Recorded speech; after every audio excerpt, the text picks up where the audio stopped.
Good morning, ladies and gentlemen. Welcome back to James Jerome Sports Complex here in Sudbury, Ontario. It's Championship Saturday in the 2017 OCAA Women's Provincial Soccer Championships, brought to you by CLAIR Direct. We have our consolation finals on tap in just a couple of minutes here. This tournament brought to you by CLAIR Direct. We'd also like to give a special shout out to our local sponsors here in Sudbury: Boss Supplement Sudbury, Team Litson, Canada's uniform leader, and Cooper Equipment Rentals. Special thanks to all three parties there for helping put together an awesome event. And another shout out to the Cambrian Golden Shield, putting up a top class event here at James Jerome Sports Complex. A quick recap of how we got here. The St. Clair Saints picked up a 4-2 victory over the Durham Lords in their consolation semifinal yesterday. Their opponents in this one, Mohawk, able to send the host Golden Shield home with a 2-0 shutout victory. And then it's Humber who picked up a 2-0 victory over Fanshawe, punching their ticket to the gold medal game. They're looking for their program record 8th gold medal in this event. They'll be taking on the Algonquin Thunder, who took down Seneca 2-1. We're just about ready for the national anthem here at James Jerome Sports Complex. Kickoff just moments away. My name is Elena LaHaye, and I will be your MC for the consolation final. Before we begin, we would like to say thank you to our tournament sponsors: Boss Supplement Sudbury, Cooper Equipment Rental, and T. Litson. Thank you for contributing to make this tournament successful. At this time, I would like you to welcome to the field Mohawk Mountaineers. And now, please join me in giving a warm welcome to St. Clair Saints. And at this time, I would now ask that you all rise and remove your hats for the playing of our national anthem.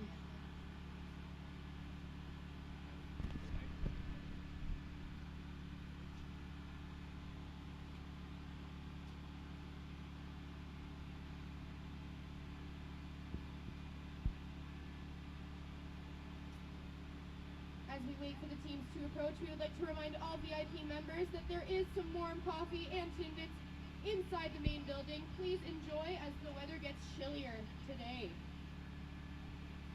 And now stay tuned for the national anthem.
Good luck to both teams in the consolation final today. All right, ladies and gentlemen, my name is Noah Vout. I'm joined by local Sudbury media personality, Randy Pascal. Randy, thanks for being here with me today. Oh, you're quite welcome. Starting in net for the Mountaineers today, we have Sabrina Mariani. A couple of nice games against the St. Clair Saints in the regular season this year. Yeah, really was a difference maker when the two teams met. Certainly a lot more active than the opposing keeper, so that'll be something to keep an eye on if it plays out again today. Andy Albert in net for the St. Clair Saints. Both goalkeepers making their first appearance of the tournament. Coin toss underway as we decide who's going to get the ball to start this game. A big part of the Mohawks Mountaineers' success is that back line, manned by Alyssa O'Brien and Sylvia LeMay in the middle. Both players picking up player of the game honors in their first two matchups. Mohawk will go as far as those two defenders can take them. And then Charisse Thomas-Tate for the St. Clair Saints, a difference maker, a vital member of the defense for that team, playing in the sweeper position. She'll be a key component to this team if St. Clair wants to pick up this consolation championship. It'll be Mohawk in orange, St. Clair in yellow. We're just moments away from kickoff.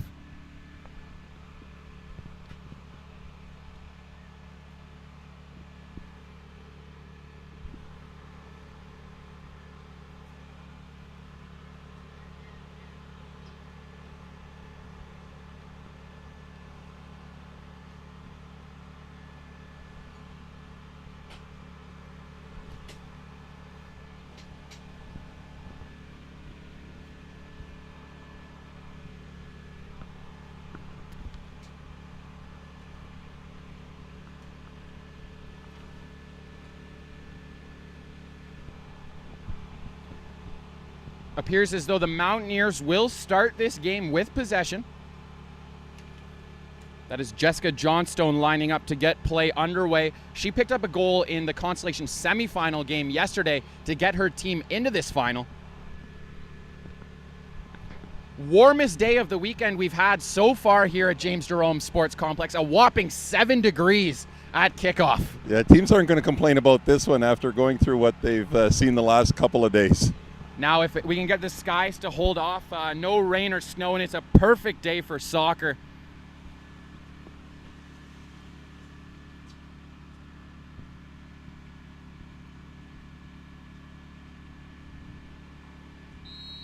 There's the opening whistle, folks, and we are underway as the Mountaineers regroup into their own end of the field. Ball at the feet of LeMay quite quickly. She moves it to the near side, looking for Keegan Curran, leading goal scorer for the Mountaineers in the regular season. Her intended pass for Jessica Johnstone misses the target, and there's Thomas Tate, 19 in yellow. As I mentioned, a big piece of this team. Goal kick floated into the middle there, intercepted by the Mountaineers, but right back to the keeper in the net. Be interesting to see how both keepers deal with the fact that this is their first start and maybe a little bit of nerves, although Consolation final shouldn't be too bad for them. Both had plenty of experience in the regular season. We'll see how that carries over. Brittany O'Brien not allowing a goal in her time as a starting goaltender.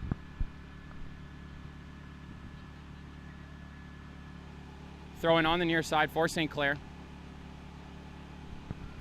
Ball played into the middle of the field, now taken away by Cassandra Rose Medeiros. She works her way onto the attacking side. There's Cassie Nicholas, one of the goal scorers in yesterday's game for St. Clair. Possibly the goal of the tournament with a rocket to the top left corner of the net. Alyssa O'Brien clears the ball out of the danger for the Mountaineers.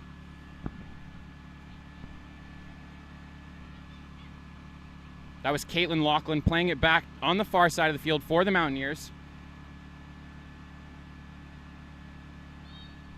Ball goes out of bounds for a throw-in coming.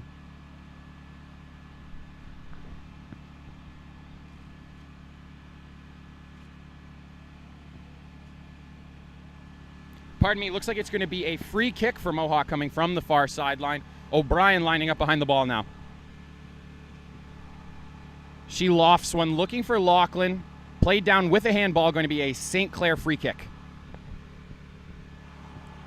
Just in looking at the regular season numbers a little bit, Noah, certainly you would expect St. Clair to be a little bit more of the offensive team. 36 goals scored. They both played in the same division. By comparison, Mohawk with 22. So as you mentioned, the back line, the defensive form of Mohawk will be critical to hold off the Saints' attack. And through 2 minutes now, we've really seen St. Clair try and dictate play, playing into that offensive style that got them to this position in our provincial finals. Mohawk now with the ball in their own end. Booted into the midfield, but collected there by Thomas Tate. She sends it right back down into the Mountaineer end, onto the feet of Cassie Nichols. Rose Medeiros turning that one over to Alyssa O'Brien. Laughlin with it now. Able to elude her first marker, but the intended pass rolls out of bounds on the far side. Throw-in coming for St. Clair. It's always interesting to see emotionally how the teams are going to play out over the course of the tournament. Both of these teams opened with games against the two teams that are in the final for a second straight year. And, a tough loss for Mohawk, obviously taking it on the chin against Algonquin. A much closer game for St. Clair and Humber. And so, whether one team is more disappointed than the other, hard to say. But they're both at where they want, are thankful to be by the time Saturday morning rolls around. Absolutely, and put in tremendous work to get to this point into the season. Certainly no reason to be disappointed with the effort they've put in so far. As Mountaineers now work into the attacking box, the ball steered on goal there by Jessica Johnstone, scooped up easily by the keeper.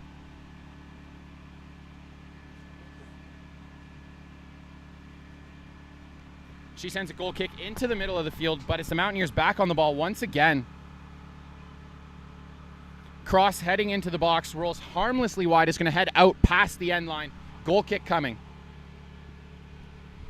Most of the teams in the tournament have not, or in many cases, have not necessarily faced each other head-to-head going into it. The playoff format is such that you try to get cross-divisional matchups if at all possible. This is one of the exceptions. Both two teams that play in the same division and are very familiar with one another. And both teams forced to win a crossover game to get into this event, as the ball is in the midfield now with the Mountaineers.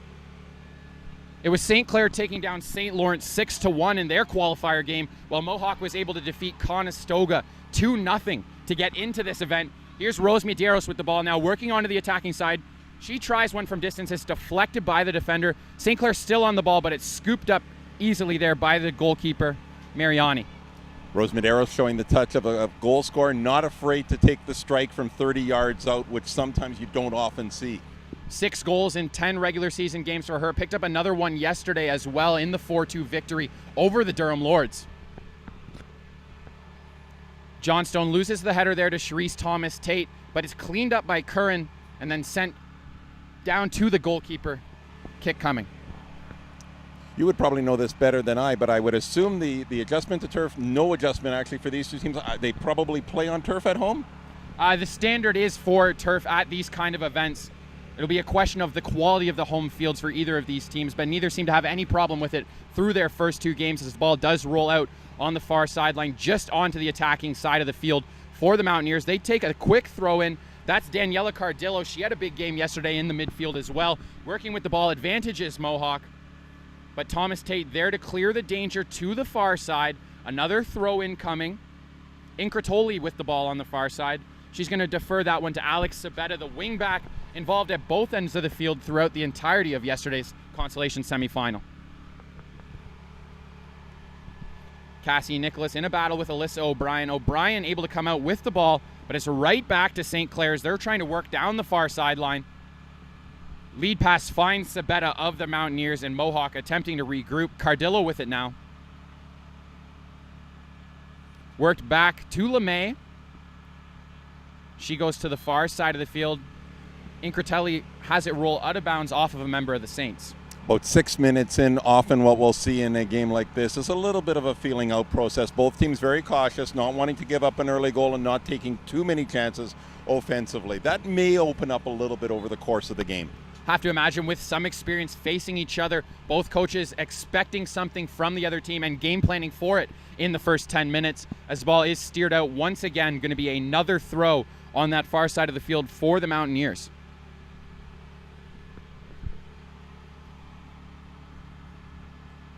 Sabetta with the ball now. Her throw intended for Lachlan. It's instead collected by Cardillo. Back to Sabetta. She gives that one away to Cassandra Rose Medeiros. Alyssa O'Brien collecting this one for the Mountaineers. Then worked back to Sylvia LeMay. She brings it to the near sideline now. Ball moved to Curran. Cut off by a member of the Saints, but Mohawk able to maintain possession. St. Clair now with it. That's Melanie Jubenville. Picked up a goal as well for this St. Clair team on a nice corner kick play with Cassie Nicholas. Mohawk working in the middle of the field. Able to maintain possession, but forced to regroup. Sabetta deflects it off a member of the Saints and out of bounds. Another throw coming. She takes it quick, gets it to Caitlin Lachlan. And then the ball out of bounds once again on the far sideline for another throw. Already seeing that the Mountaineers not the least bit afraid to involve that back line, playing. They'll go both directions, north-south consistently, with comfort that their back line can move the ball up efficiently and nicely on the one touch. There are 2 center backs involved almost on every touch of the ball, it seems, building from that back and then trying to create speed on the wings. St. Clair able to take away the ball after that throw-in. Lachlan with it now. She sends it into the middle of the field. Then pass here looking for Curran. She's able to collect it just inside the box, but well defended there, and then an attempt from Jessica Johnstone. Blocked to the near sideline. Collected here by Keegan Curran. She can't elude her marker as Brittany O'Brien steers that one out of bounds for the St. Clair Saints. Nice ball by Stankovic to take that one out of the air. A little bit of loft to it, but Curran was able to chase it down. Caitlin Lachlan called for the foul inside the attacking box. Going to be a free kick here for the Saints as we approach the 9-minute mark of half number 1 in our consolation finals in the 2017 OCAA Women's Soccer Provincial Championships. Goal kick nearly intercepted by a member of the Mountaineers. Rose Medeiros able to collect it for a moment, and then St. Clair able to maintain possession. Johnstone now with it in the middle of the field. Defended well there by Jubenville, who heads the other way with speed. Here come the Saints now. It's taken away there by Alyssa O'Brien. Advantage is called, but Mohawk with possession, heading the other way now. Thomas Tate with a good tackle to dislodge the ball. Referee gets in the way there, and it's back into the St. Clair end, but they are able to clear it on the second effort. Fortunate bounce for St. Clair, not getting victimized by the unfortunate positioning of the official. Ball cleared back to midfield by Sylvia Lemay, but it's right back to the foot of Cassie Nichols. She tries to make a move to the inside, into the box now, in a battle with Lemay, who appears to angle her off to the outside. Gets it to Keegan Curran. O'Brien plays it into the box. It's now sent to the far side. Alberti has it, battling with Sabetta. A nice move to elude her marker. Cross coming in. Steered harmlessly high and out of the box by Alyssa O'Brien. Nicholas with it again. She serves it up for Mariani, who collects that one for the Mountaineers. And our first look at the higher degree of pressure that St. Clair, you can see when they get in tight on the offensive zone, it's almost like, okay, time to get serious now and create something from here. Absolutely. The ball lofted back into the Mountaineers and collected by Mariani once again.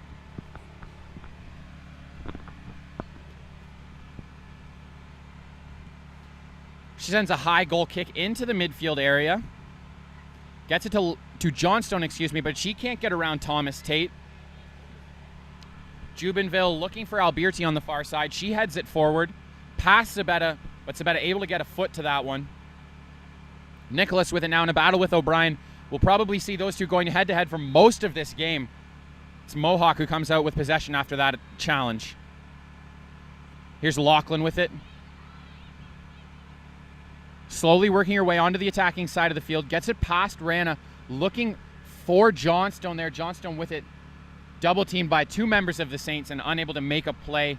Back with the Mountaineers and Sylvia Lemay at midfield. Foul called against St. Clair. Free kick coming from about the 50-yard line of the attacking side of the field for Mohawk. It's going to be Cardillo taking this one. Goes quickly. Unable to be possessed, however, by Incratoli as it goes out of bounds for a throw. Mentioned that the two teams have played each other, but not since back in September on the 23rd. Mohawk, full value, 3-2 win over St. Clair. Jumped out quickly on that one. 3 goals in the first half, 2 in the first 11 minutes. The teams about a week later played to a 2-2 draw. Well, we're through 12 minutes now, so you have to consider that a defensive success for Mohawk early, but pressure coming, collected by Mariani. No trouble there from the Saints. She looks for Cardillo in the midfield. Rose Medeiros able to get it. Here's Nicholas with it now. Sending one on goal from distance. Picked up on a bounce by the goalkeeper. And if the scores of the games don't dictate how close these teams are matched, just a quick look at the standings. St. Clair finishing the season with a record of 7-2-1, 22 points. Mohawk 1 point back, 6-1-3. And actually Fanshawe just 1 point ahead of St. Clair. So a three-team battle atop the West Division. Not surprised to see these two teams here in the Consolation semifinal as it rolls out of bounds now for a St. Clair throw. It's O'Brien on it. She lofts it over Curran. It's then headed forward there. That's Jacqueline French applying pressure on the ball. She loses possession to Stankovic. It's now worked back to the near sideline and lofted ahead, looking for Caitlin Lachlan. Thomas Tate coming ahead out of that center back position to take it away and start the attack in the other direction. Nicholas has the ball dislodged there by Sylvia Lemay. Lead pass here for Jessica Johnstone. Room to run onto it.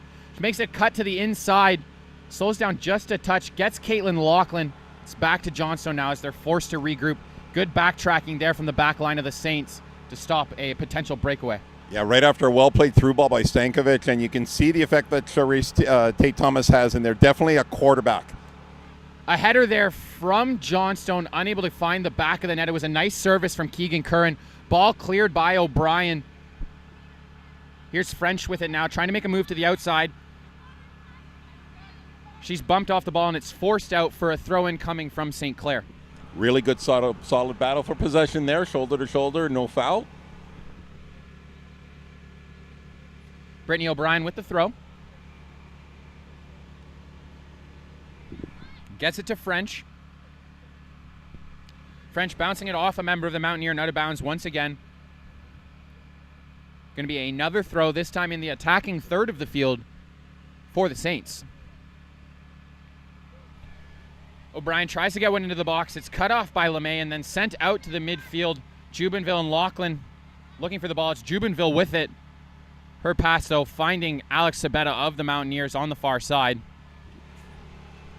She tries to lead a pass ahead. It is collected there by Incratoli. And then deflected out of bounds by Rana for a throw-in. We've just hit 15 minutes through the first half here at James Jerome Sports Complex, our first of 3 games today on Championship Saturday. May not be a trend early, Noah, but noticing that St. Clair seems to have a preference coming up the left side or attacking from the left side. That may just be what was available to them in the early going, so we'll have to keep an eye. Cardillo going to take the throw in. Correction there, it's going to be Sabetta on the far side for the Mountaineers. It's deflected out off of a member of Mohawk. St. Clair now with the throw.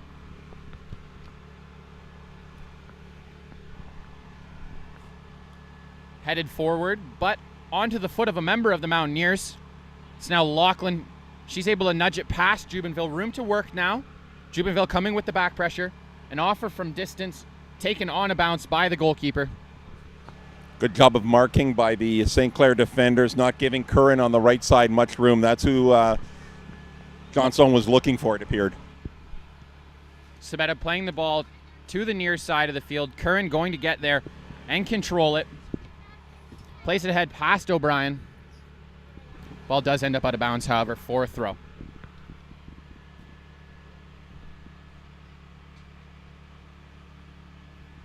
A couple of great games on tap for you later this afternoon, the bronze and gold medal games. Gold medal, of course, a rematch from last year's gold medal game. Algonquin looking to pick up their 3rd straight gold medal for the first time in program history, while the Humber Hawks are the all-time leader in gold medals with 7. So definitely exciting matchup on tap, and great action so far through 16.5 as Cassie Nicholas sends a cross into the box. A little bit too heavy, and it's going to skip all the way to the far side for a throw for Mohawk. It's interesting doing a little bit of research leading up to this. 7 of the 8 teams competing, you talk about program strength, have won at least one OCAA women's soccer title. The outside looking in, of course, Cambrian was looking to this year to take it a little bit further. A little bit more of a recent success, obviously, for the Golden Shield in terms of being competitive on a provincial scale. Ball's out of bounds once again. St. Clair throw. Gets it to Alberti. She plays it ahead looking for Nicholas, but it's going to be Alyssa O'Brien, sturdy as ever on the back line, clearing the ball to the far side. It's then played forward there for Johnstone in a battle with Rana. Deflects it out of bounds off of Rana for a throw.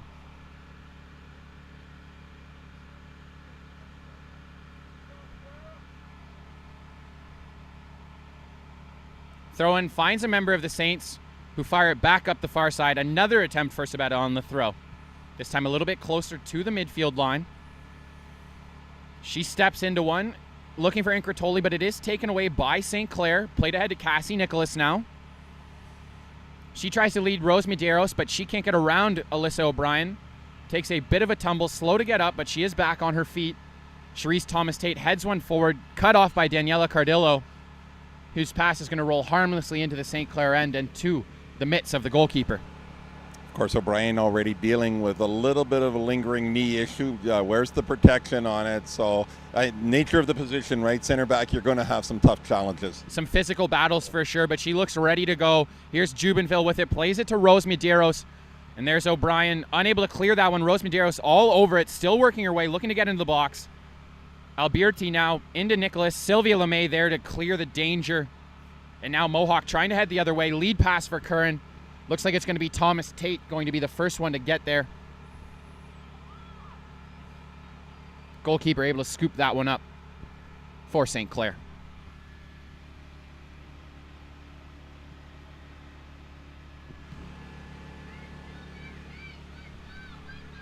Curran now on the near side.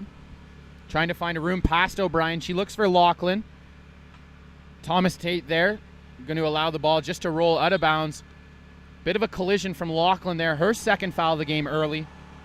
Yeah, nice job by Thomas Tate to shield the ball as it was heading towards the far line, and the official called it. I think it'll be yes. It is on the ground. She's limping just a little bit, also wearing a knee brace on her right leg. Looks like she's not going to be taking this free kick, but doesn't appear to be leaving the game just yet. Such a crucial part of this team. Going to try and tough that one out as we approach 20 minutes of half number 1. See the official going over and talking to her for a second just to make sure, are you okay to go or not? And not always a good idea on the part of the officiating crew to maintain that contact with the players during the course of the game. The goalkeeper lofting one into the midfield. Bounces all the way to the back line of the Mountaineers. Alberti gets a foot to it. Plays it to Nicola. She's battling with O'Brien. Able to get it back to Alberti. Tries to get a step on Sabetta. Looking for a potential cross here.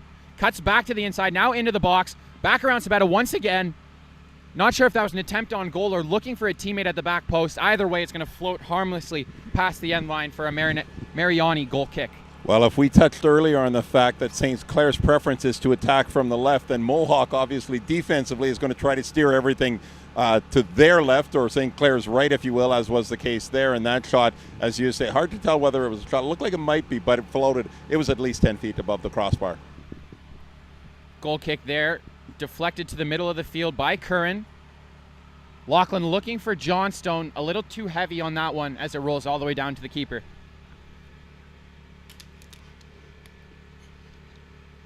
She sends the goal kick into the midfield once again,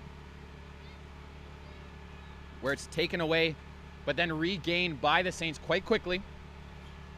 Cardillo with it now for the Mountaineers. Her pass deflects off of Alexandria Schooley and out of bounds for a throw.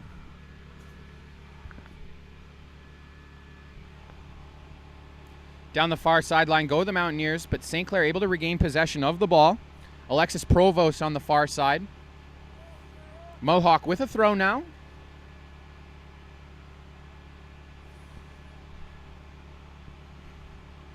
Looking for Lachlan with the throw. She's able to knock it down and control it. Sends one high and wide as well past the end line for a goal kick, missing that top right corner. Mohawk really clearing out the front of the net, leaving it to a one-on-one battle. They had Keegan Curran out front with one defender, and I think they were willing to take their chances on sending it in and letting her battle it out. Curran there just missing the ball. It's going to end up with Jacqueline French, the leading goal scorer for the Saints in the regular season. Brittany O'Brien plays it ahead now. Knocked down by Alyssa O'Brien of the Mountaineers. Advantage is called on the play, but here comes Mohawk. Sylvia LeMay plays it ahead. Cut off there by the Saints, but an attempt again from Lachlan to find Curran is unsuccessful as it rolls out for a throw. You mentioned Jacqueline French, 9 goals during the regular season. Cassie Nicholas was 6. Rose Medeiros was 6. Morneau, unfortunately, not here, 5. So they missed a little bit of the attack there, but a powerful, powerful scoring team. And they like to spread the goal scoring out. A lot of different players getting involved throughout the course of this season at the offensive end. Throw in intercepted there by the Mountaineers, but taken quickly back by Rose Medeiros as she heads to the middle of the field. Able to elude the first defender, still with the ball, but does have it knocked off her feet and then taken away by the Mountaineers. Johnstone in a battle with Rana. It is taken away by Rana as she works her way into the attacking half. Played ahead for the Saints. Good back pressure there, tracking back by the midfielders of the Mountaineers to regain possession of the ball. Works it back to Sylvia LeMay. It's then fired just in front of us here into the media tent for a throw. Well, if Charisse Thomas-Tate is the least bit bumped up back there, St. Clair may have to look in the direction of Ravneet Rana to step up and play more of the a more aggressive role, if you will, taking on the longer runs that Thomas-Tate might not be able to do quite as well. Tate trying to close the distance. She's able to and then send the ball to the far sideline. Throw in coming as well as a substitution for the Mountaineers getting ready on that far sideline. Entering the game, Sarah Ongarado. She's going to be replacing Jessica Johnstone. We saw this substitution made early in the first half in the Consolation semifinals. Johnstone did re-enter the game yesterday in the second half. We'll have to see if she comes back out in this one. Lachlan playing it ahead down the far sideline.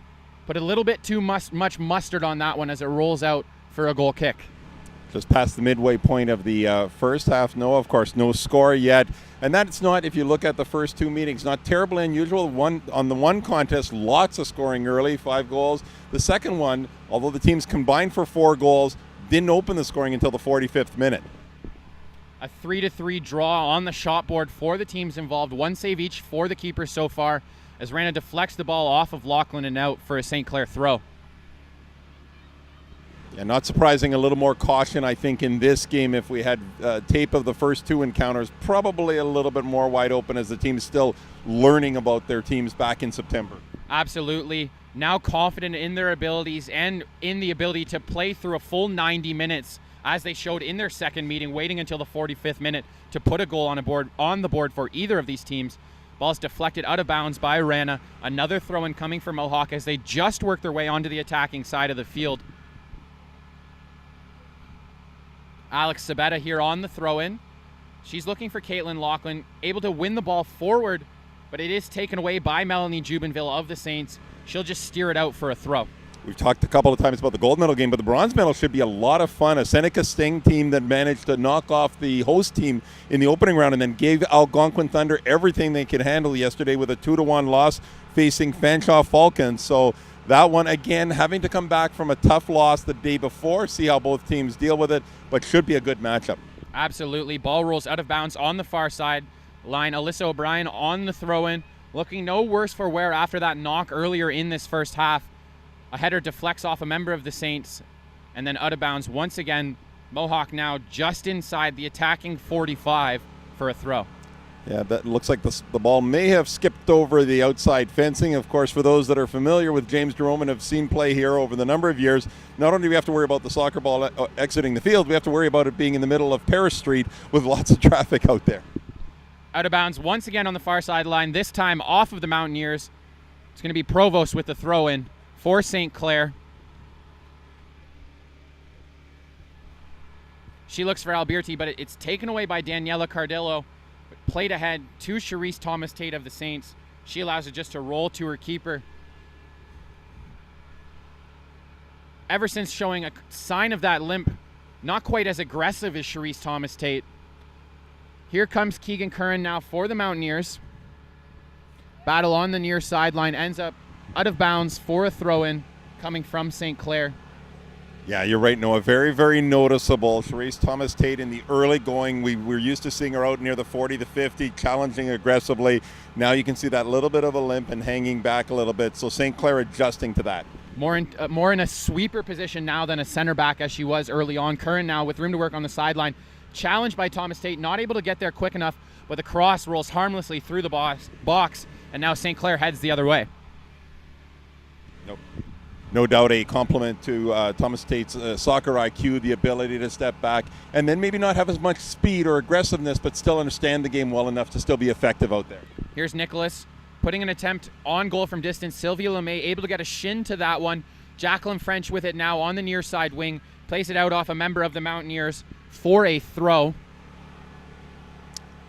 Yeah, nice hard challenge there by Sabrina Cianzosi. Not giving French a whole lot of room to operate in that far corner.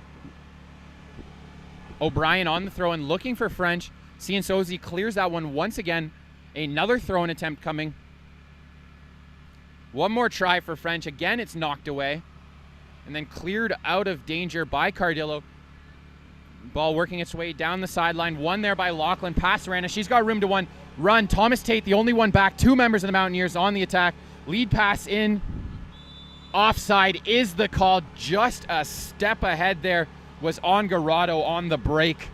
And it was interesting watching that play develop. If you go all the way back to the other end, Mohawk catching a little bit of a break on the English on the ball. When it landed, it kind of spun itself back inside. And then the decision by Lachlan not to take on Thomas-Tate. I thought she might take her wide given the fact of what we've already identified. Here's Tate on the kick. No worse for the wear on the power of that kick, but it is taken away by the member of the Mountaineers. O'Brien able to steer it to the sideline. Out off of O'Brien, going to be a throw-in coming from Curran. Throw-in taken away by St. Clair, but quickly regained by Ongarado. Her pass intercepted. Ref doing a good job to avoid the ball that time around. Daniela Cardillo in a battle for it, takes it away. Jacqueline French pressuring Sylvia LeMay, able to force a turnover. Plays it to Cassie Nicholas. Alyssa O'Brien to beat, but O'Brien going to be the first one to get there. It's played back into Nicholas. This time she's able to get around O'Brien, but it's cleaned up by Alex Sabetta. This Mohawk backline showing why they've been a key piece throughout the first 2 games of this tournament. And St. Clair doing a really nice job right now of reading the play, anticipating where the ball is going, and jumping in quickly to step in front of the Mohawk attacker in many cases, intercepting the passes. Nicholas called for a foul on Alyssa O'Brien. Free kick coming in the defensive end for the Mountaineers.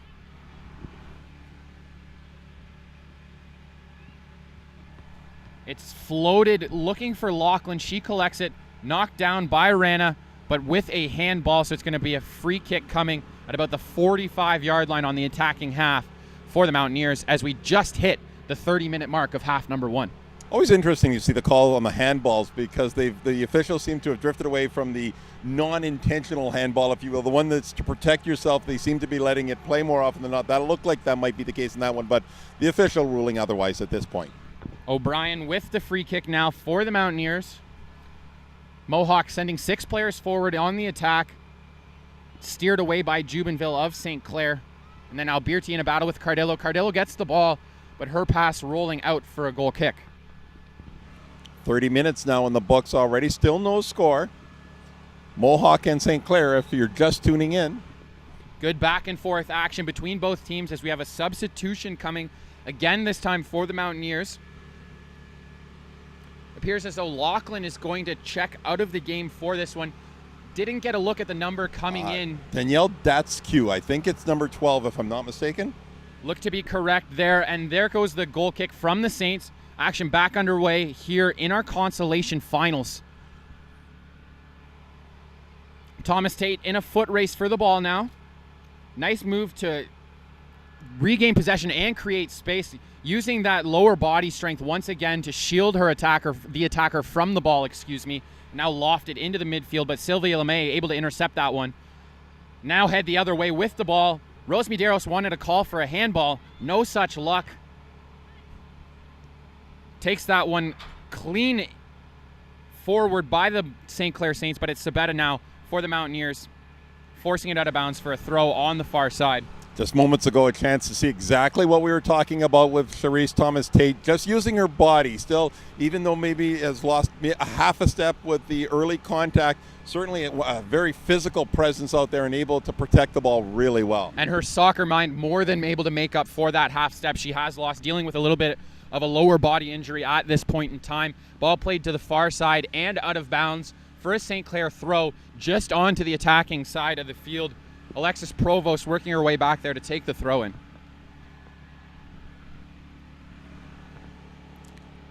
And it looks like St. Clair in preparation for perhaps making their first substitution of the contest. Likely to see most substitutions made in this game, rolling players through, as it will be the last game of the year for both of these teams, trying to get everyone involved and wrap up the year in a good way. 2 substitutions coming now for St. Clair. It's going to be a Mohawk throw, I believe, on the far side of the field. Well, as much as teams don't necessarily enter a championship with the idea that we want to be in the consolation final, always nice to make that long trip home following a win. If you can win that last game of the year, it just seems to have a different feeling regardless of where that win takes place. Without a doubt, as the ball's lofted ahead by Alyssa O'Brien, but Jubenville able to get there first for St. Clair. Now a trio of substitutions ready for the Saints as they work their way down the far side of the field with the ball with Alberti. She's challenged by Alex Sabetta, but still maintains possession. Alberti working her way towards the box, able to make a move to the inside. Daniela Cardillo tracking back to help out. Ball in for Cassie Nicholas. She heads it away from goal and onto the foot of a Mountaineer. Foul called there against Alexandria Schooley. Free kick coming for Mohawk. Yeah, it'd be interesting to see. Schooley played that one in with her left foot, but that may have just been a left foot out of opportunity. I'm not sure if she's naturally left-footed or not, but managed to get the ball towards the front of the net. Curran playing that one downfield to the goalkeeper, who handles it with ease and then sends it right back the other way. Skips over the head of her intended target, but gets to Cassie Nicholas. She's battling with Alyssa O'Brien. Alberti has it taken away by Sabetta. Now it's with Cardillo. She sends it right back to Alex Sabetta, but it's coughed up to the Saints. Nicholas able to corral that one. Alberti with it on the far side. Looking to set up a potential cross here. Mishandles that one for a moment, giving Sabetta a chance to challenge. She makes a move to the inside, sends a cross in, just misses Jacqueline French at the net front, and then rolls out for a goal kick. Great opportunity there for the Saints, unable to capitalize. Yeah, absolutely. Jacqueline French well positioned directly in the middle of the net, right to the front of goalkeeper Mary Ari, and tried to get ahead on that and just missed it by about a matter of inches, I think. Mariani on the goal kick as the substitutions get ready to enter the field. Elena Banks coming in first, appears to be replacing Julia Alberti.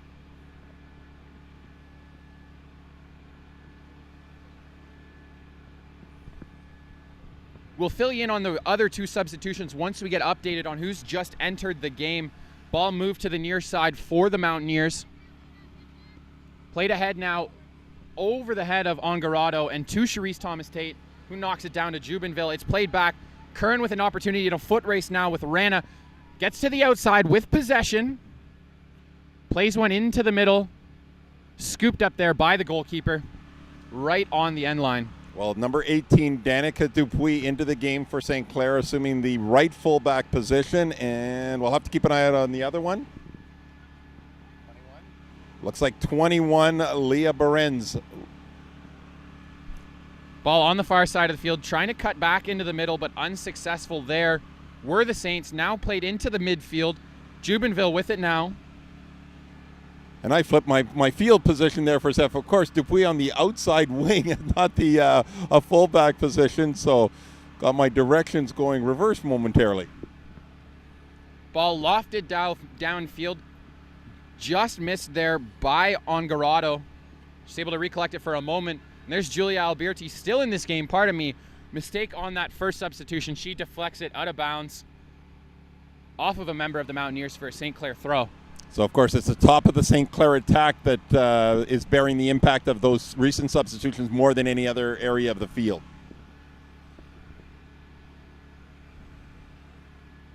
Alberti loses possession of the ball to Cardillo, but the Mountaineers give it right back to St. Clair. Cross into the box, intercepted by Sylvia LeMay. A good play by her to keep it away from Cassie Nicholas. Pass into the box. Intercepted by the Mountaineers once again, and then fired downfield. A header won there by Cherise Thomas-Tate. Catches a spike on that right foot. Played forward now. That was Dupuis. Works it back to O'Brien. Can't handle it. Here comes Curran. Foot race between O'Brien and Curran, won by Brittany O'Brien. She works it back to Rana. Rana getting challenged there by the Mountaineers. That was Datskew forcing it out of bounds. It's going to be a throw for the Mountaineers. Sent down the sideline to Curran. She loses possession to Brittany O'Brien, who sends it downfield. LeMay knocks it away, but a foul is called against Mohawk. Yeah, down at the area where the pass originated, and so we had started to look upfield, but the official, of course, keeping right on top of things, saw the foul in behind the play. It looks like it'll be Thomas Tate going back to take the kick, and a Mohawk defender, midfielder down right now, number 20. Daniela Cardillo. A little bit of a limp as she heads to the far side. Substitution getting ready for the Mountaineers. It's going to be Mackenzie Britton checking into the game for Cardillo. At least briefly, we'll let you know if Cardillo does return to the game. Thomas Tate getting ready for the free kick now.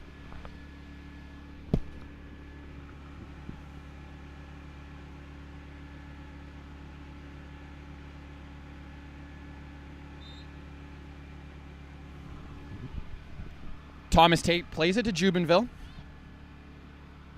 Jubenville looking to go into the middle of the field there, unsuccessful as she tried to connect with Leah Berenz, Goal kick for Mariani there.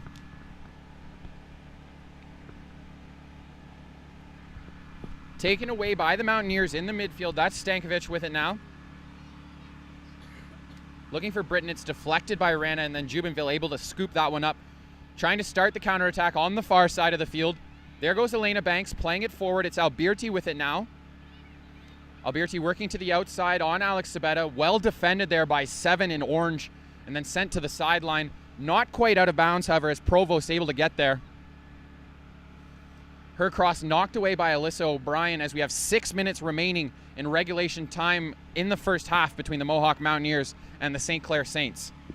Noticed already the ability of the Mohawk center backs not only to step in front of shots and be able to clear them, but also to gain possession nicely with it quickly. Not always an easy thing to do when that ball might be coming waist high. Alberti plays it ahead to Banks. Banks now battling with O'Brien. O'Brien taking a page out of Thomas Tate's book, using body position to let it roll out for a goal kick. We've got a half a second. A quick shout out on a local level to Cambrian's own Tiffany Johnson, of course, the all-time leading scorer in OCAA women's soccer history. Rewarded this year with OCAA Player of the Year honors. I'm sure she would trade that in a heartbeat to still be playing later this afternoon. Picked up the lone goal for the Cambrian Golden Shield in this tournament as St. Clair now trying to head on the attack. It's coughed up to Sabetta, who plays it ahead. Ball deflected out of bounds now for a throw.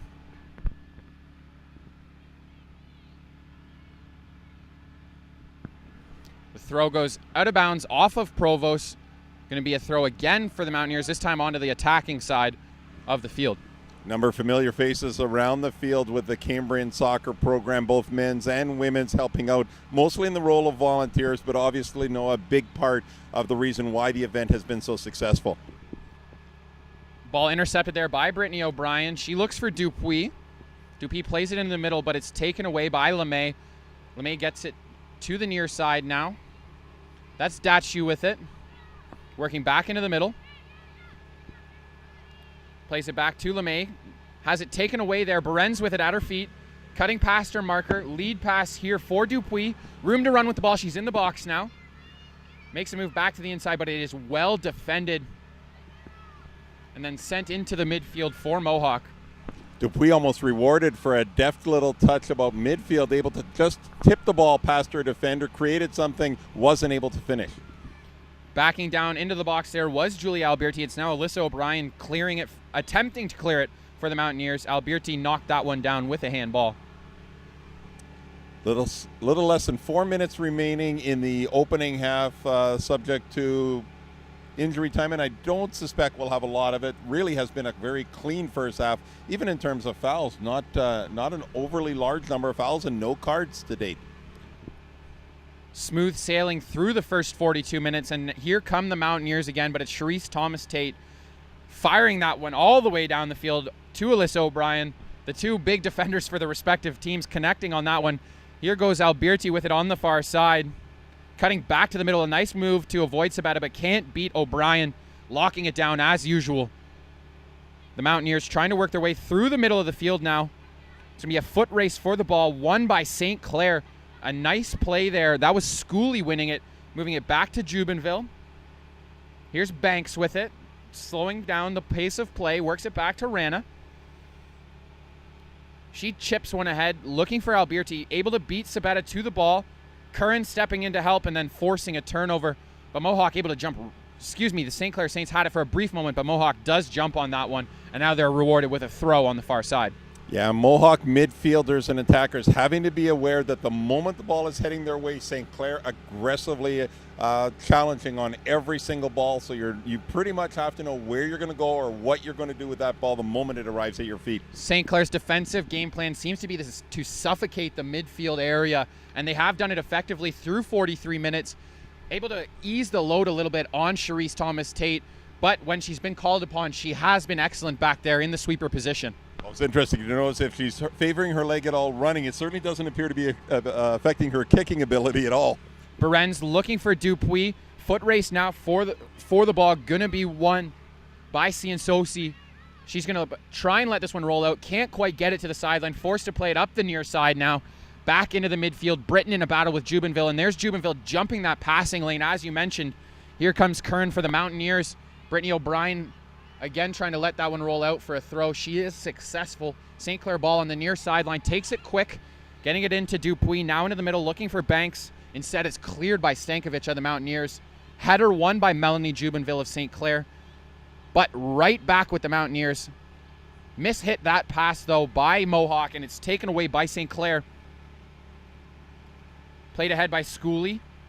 Alberti can't make a move to the inside past Sabetta, but the ball is fired out of bounds by Sylvia LeMay, I believe.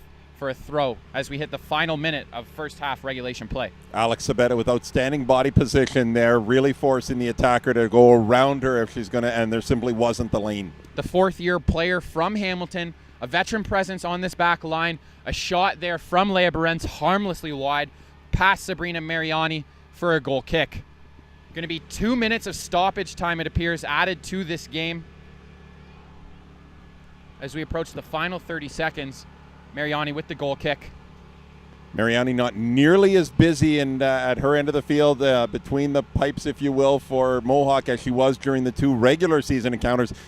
Total of 29 saves in those 2 games for the young netminder. Only 1 needed to be made so far in this first half, but St. Clair has been trying to force the action into the attacking end as Mohawk heads the other way with the ball. Ravneet Rana with a nice defensive play. Instead, it may, going to be a throw-in, not a foul coming. Deflected out off of a member of the Mountaineers. Back to Thomas Tate. Goes the throw. She launches one downfield, looking for Alberti. Just misses her. Schooley can't get there, but it is cleared by Alexis Provost. Keegan Curran heads it forward. It's going to be Brittany O'Brien of the Saints who picks it up. Gets it to Danica Dupuis. She rotates it to the outside. Has a step on her marker, but can't get around her as Ciansosi plays it out of bounds for a throw. Nice decision there by Dupuis to let the ball roll past her and then make the move spinning up. We see that whether the ball goes to themselves sometimes or set plays with teams where they'll let the ball go through to a secondary attacker coming in behind that catches the defense off guard. LeMay able to intercept the throw-in and maintain possession of the ball. Pressured by Berens. Chooses to regroup to Ciansosi. Foul called against Ravneet Rana in the midfield area. Free kick coming. And Rana effectively making the challenges that we were seeing Thomas Tate do early in the game. So it looks like they've somewhat flipped the role, as you say.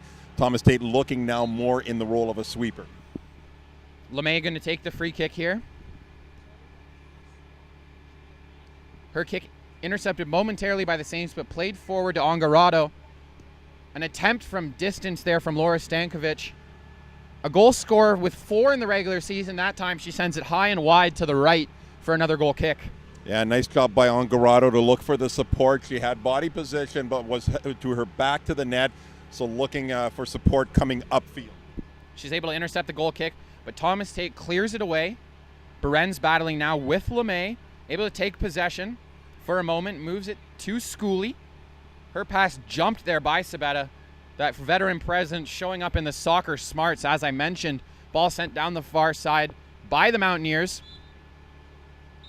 That concludes our first half, folks. A 0-0 draw between the Mohawk Mountaineers and the St. Clair Saints.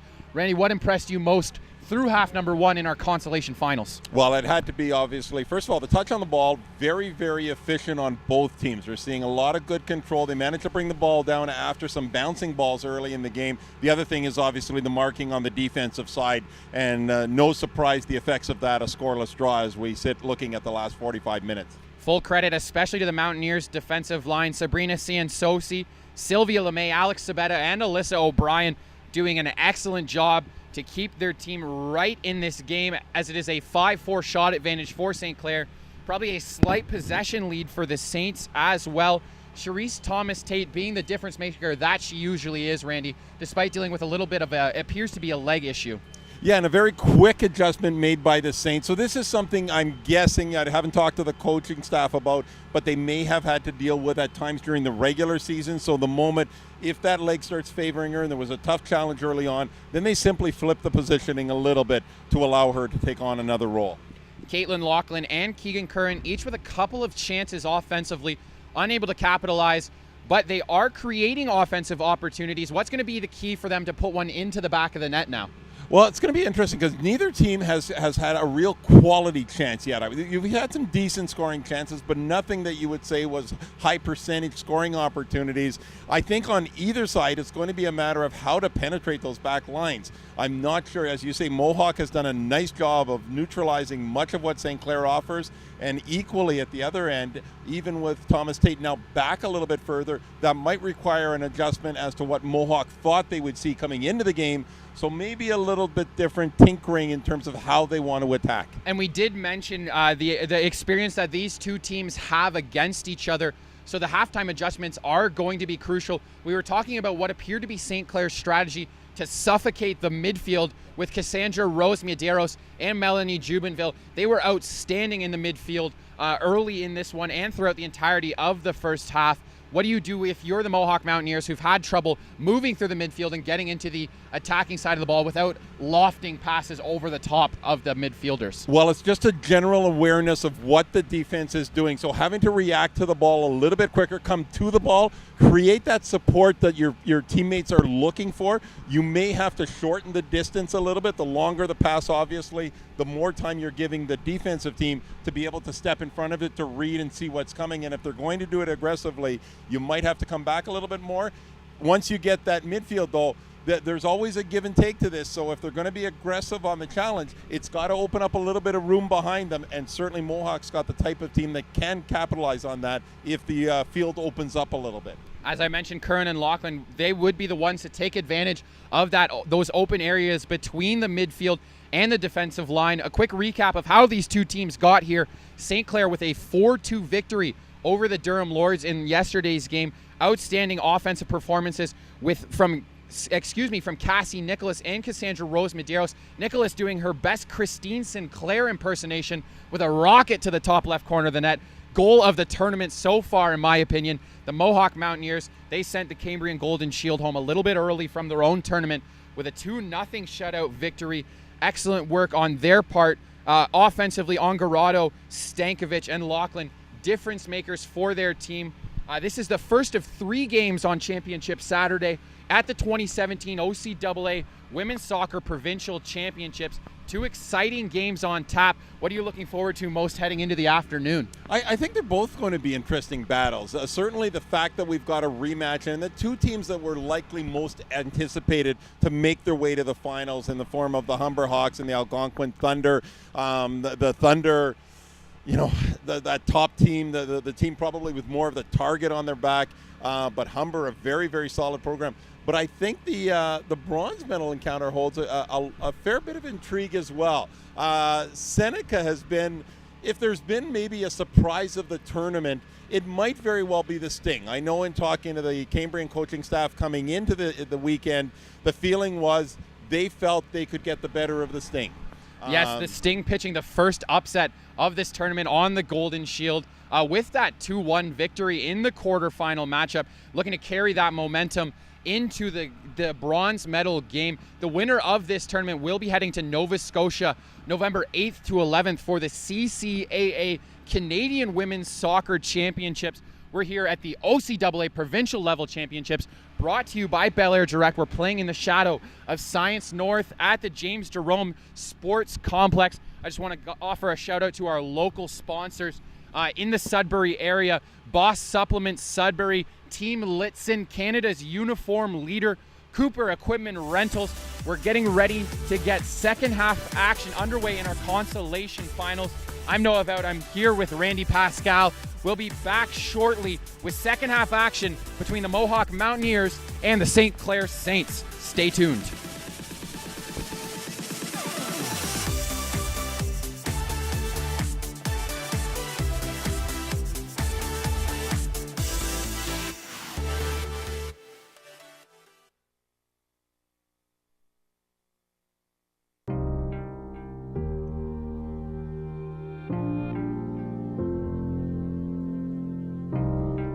It's almost impossible to imagine life without computers.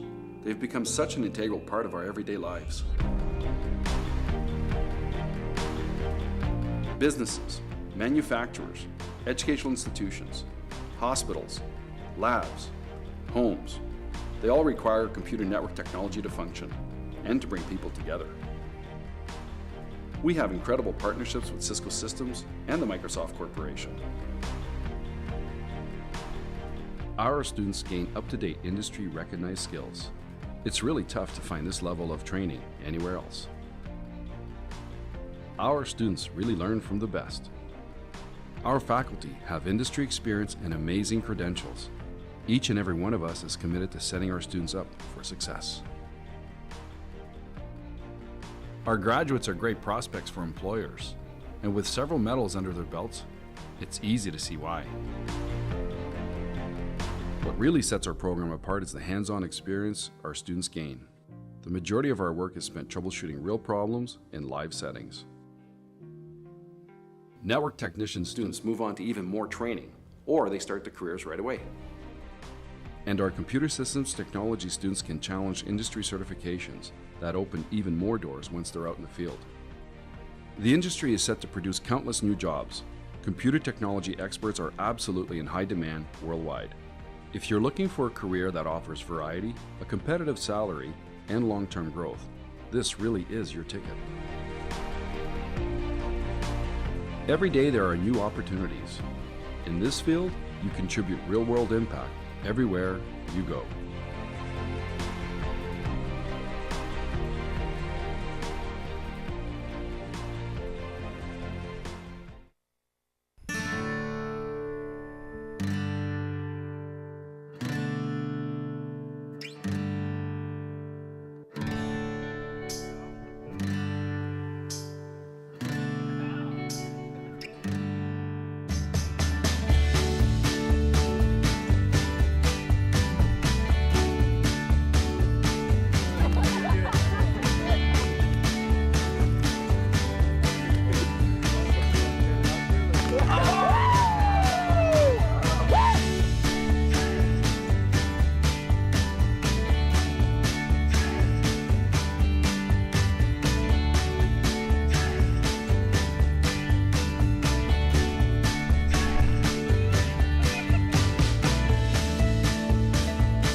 Heating, ventilation, and air conditioning systems are a necessity.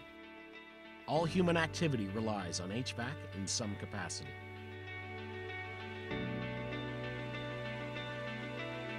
Homes, office buildings, industrial plants, computer systems, medical labs, they all require complex HVAC systems to function.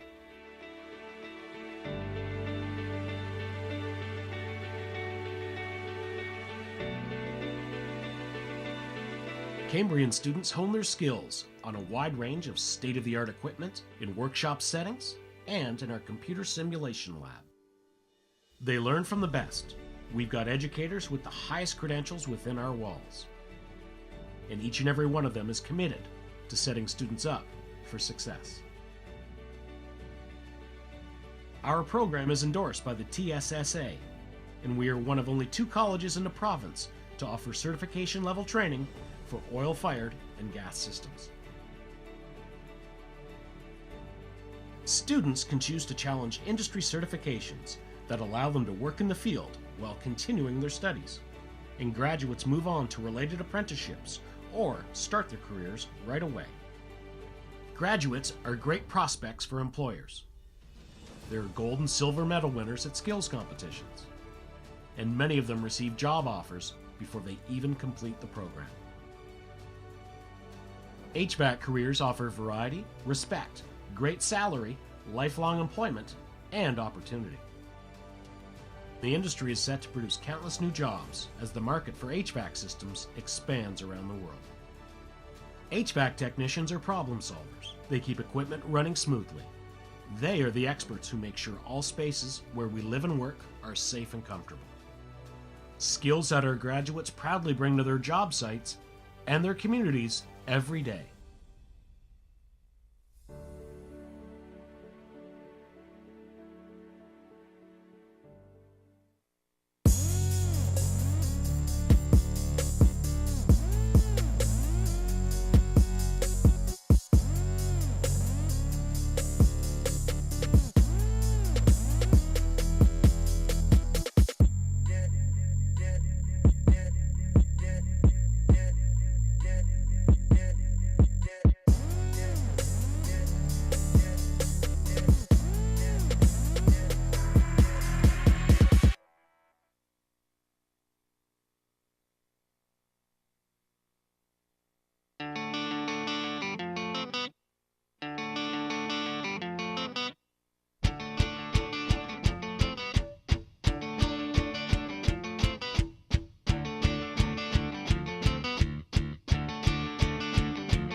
We are live for half number 2 here at James Jerome Sports Complex in the Consolation Finals.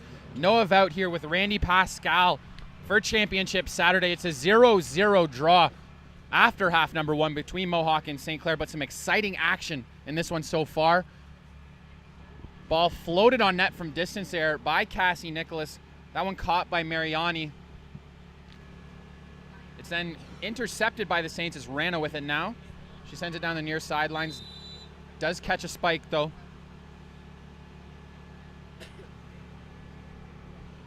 No surprise that St. Clair opting to go back to their starting lineup again. So the substitutions that we saw made late in the first half, now they flipped the trio back in that started the game.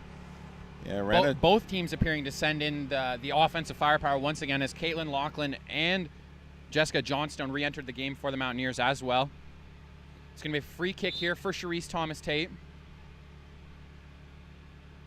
She steps into this one, but it ends up on the foot of Laura Stankovic.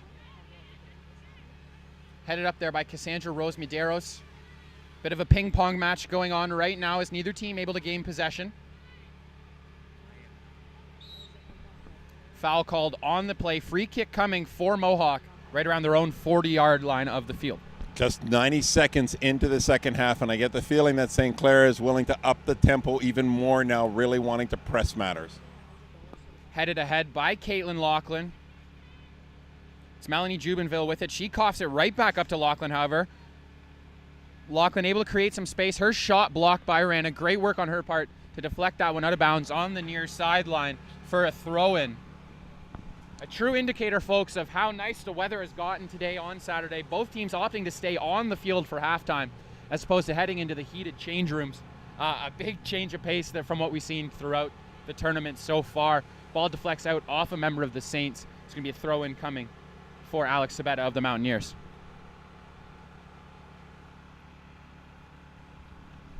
Here's Sabetta back with it now for Mohawk. She tries to chip one over the top. Can't find anyone there, but it is taken away by Cassandra Rose Medeiros. Alyssa O'Brien intercepting that intended pass. Looking for Jacqueline French. It's taken away by Al Bearty. Gets to French now. Backtracking is Keegan Curran to take the ball away. Stankovic with it in the midfield. Works her way back to the inside. That was Schooley in pursuit. It's played ahead now to the far sideline where Cherise Thomas-Tate is going to just let that one roll out of bounds for a goal kick. Mohawk also matching with their starting lineup. Jessica Johnstone back into the game. So we see Curran and Laughlin and Johnstone all out there fronting the attack, along with on the left side Alex Schooley.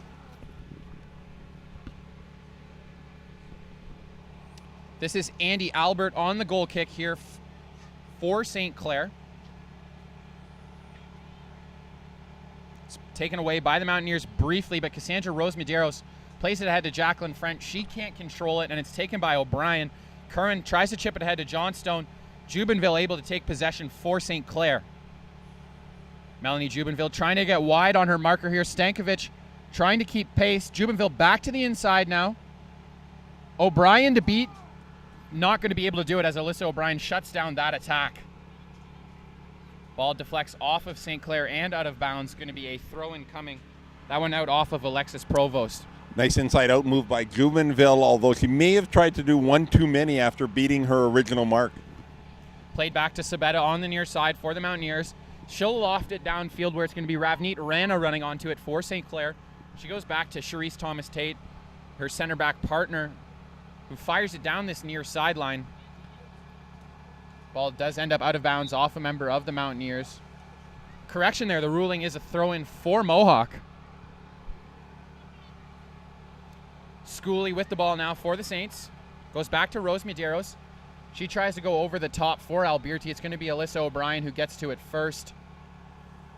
Her pass ends up out of bounds this time for a St. Clair throw.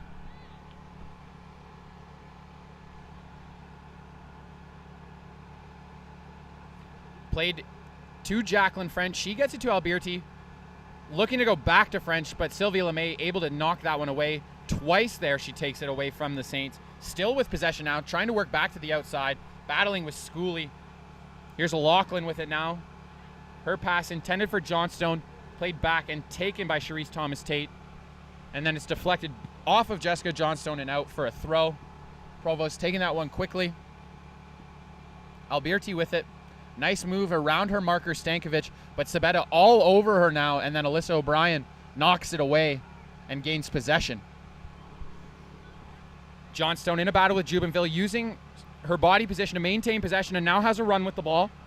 Looking for Lachlan, sends it to her outside. Lachlan able to get there and keep it in play. Rana there marking her. Attempted cross is deflected. Going to be collected by Sabetta. She tries to play it into the midfield. Stankovic with it now. Alyssa O'Brien battling with Jacqueline French. Sabetta stepping in to help out O'Brien. Ball played to LeMay. And then to the far side of the field. Looking for Incratoli. Instead it's going to be Brittany O'Brien who picks it up for the Saints. She regroups back to her own, essentially her own goal line. Makes a nice move to avoid Incratoli, but can't get it past Curran. Foot race for the ball on the far sideline. Nicholas not able to get there, and it ends up out for a Saints throw. Neither team enjoying much in the way of breathing room, especially the closer they get to the opposing goalkeeper, the more things seem to tighten themselves up. Not surprising. Cassie Nicholas with room to run with the ball now. Makes a play into the middle for Jacqueline French. French trying to get around Alyssa O'Brien, looking for Alberti, but there's Sabetta once again making a nice play. Schooley losing possession. An attempt from distance, handled on a bounce by Sabrina Mariani. Mariani fires it into the St. Clair end, right to Ravneet Rana. Knocks it forward to Cassie Rose Medeiros. Schooley plays it ahead for French. French with a room to operate. O'Brien going to challenge. She plays it back to Rose Medeiros. Immediately back to French. She makes a nice move to create a little bit of space, but not quite enough as Sylvia LeMay challenges. Alberti shut down again by Sabetta. Sabetta having a great game so far. Nothing on the scoreboard, but I would have given Mariani a save on that one that she caught right in the middle. The nice play by French where she spun in time and shot on that. Cutting into the middle is Alberti. She tries to send one to the far side of the net. Finds the low left corner. What a shot there from Julia Alberti. St. Clair Saints on the board. 1-0. On their sixth shot of the game. You talk about making something happen out of nothing. No, it really didn't look. We talked about how tightly the marking was in as you gain closer and closer to the net. Alberti just managed putting that one about 6 inches or so inside the post. Curling that one around Mariani. 8 minutes into the second half. Alberti back with the ball now. Sabetta able to take that one away. Ball played ahead for the Mountaineers, but Charisse Thomas-Tate there. I expect we'll see her drop even further back in this St. Clair defense now that they have a 1-goal lead.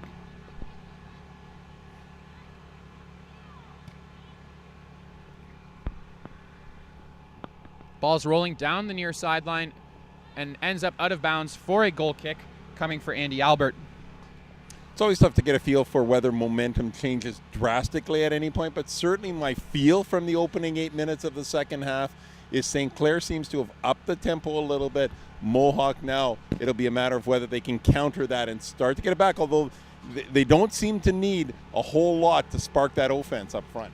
St. Clair did seem to dictate play for stretches in that first half, able to capitalize early in this second. We'll see how they approach the remaining time, if they choose to press their advantage or try and drop back into a bit of a defensive shell. Mohawk able to cut off a pass here at Stankovic, but she plays it out of bounds on the far sideline. St. Clair going to get a throw with Brittany O'Brien. My guess would be I don't think you'll see St. Clair take their foot off the gas at this point. 1 goal, as you can appreciate, not a whole lot of a margin, and we've seen that a couple of times during the course of this tournament already. Very aggressive foul on the far sideline, earning a yellow card. That one was Sabrina Sansosi. Appeared to have her marker in a headlock there. Well-earned booking on her part. Yeah, pretty easy call for the official on that one. Going to be a free kick coming for the Saints. Looks like it's Melanie Jubenville who's going to take it. I'm not a soccer expert, but they tell me headlocks are frowned upon in the sport.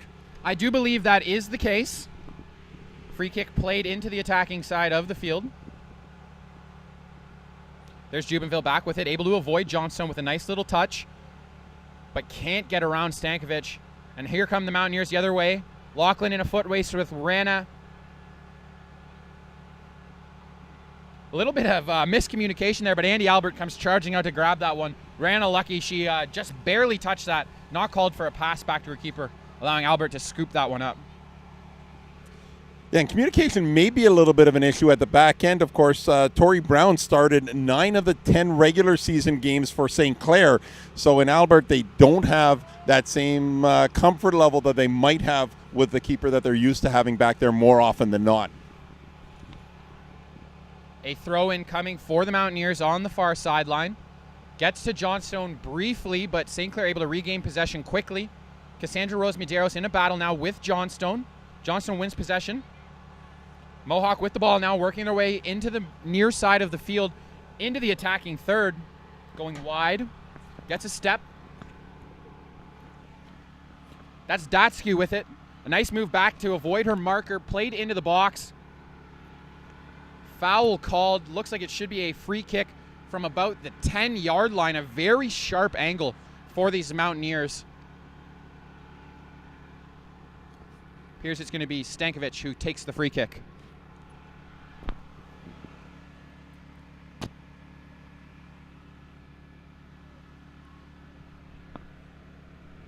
Alyssa O'Brien, the only Mountaineer back right now other than the keeper, looking to equalize off of this set piece. Here comes the kick.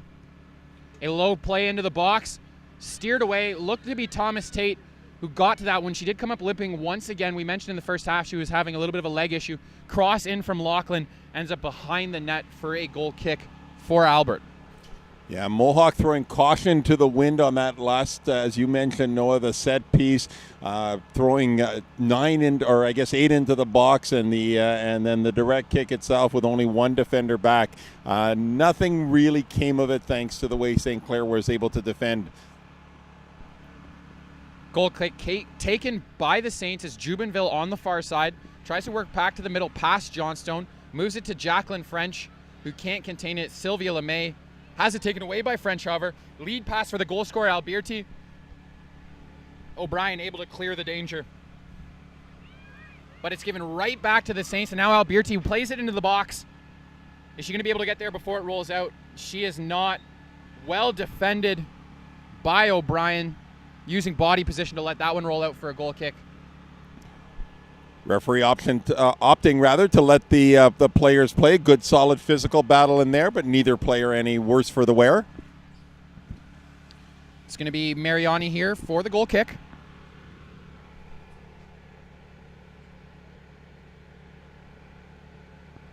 She lofts it into the midfield area, skips it past Caitlin Lachlan. Jessica Johnstone trying to run onto it. It's taken away by Melanie Jubenville, but it's going to be Sabetta who jumps the ball here and gets it past Jubenville. They're looking for Sabetta down the far sideline. A nice lead pass. Cherise Thomas-Tate going to try and close the gap quickly. Sabetta lofts one into the box. Bounces past Rana, but it's cleared off the backside by Brittany O'Brien. Good effort there, but it looks like we're going to have a corner kick coming for the Mountaineers. We as you mentioned, Randy, we saw them throw caution to the wind on the last set piece. Looks like that's going to be the case once again. This time it's Sylvia LeMay as the only defender back.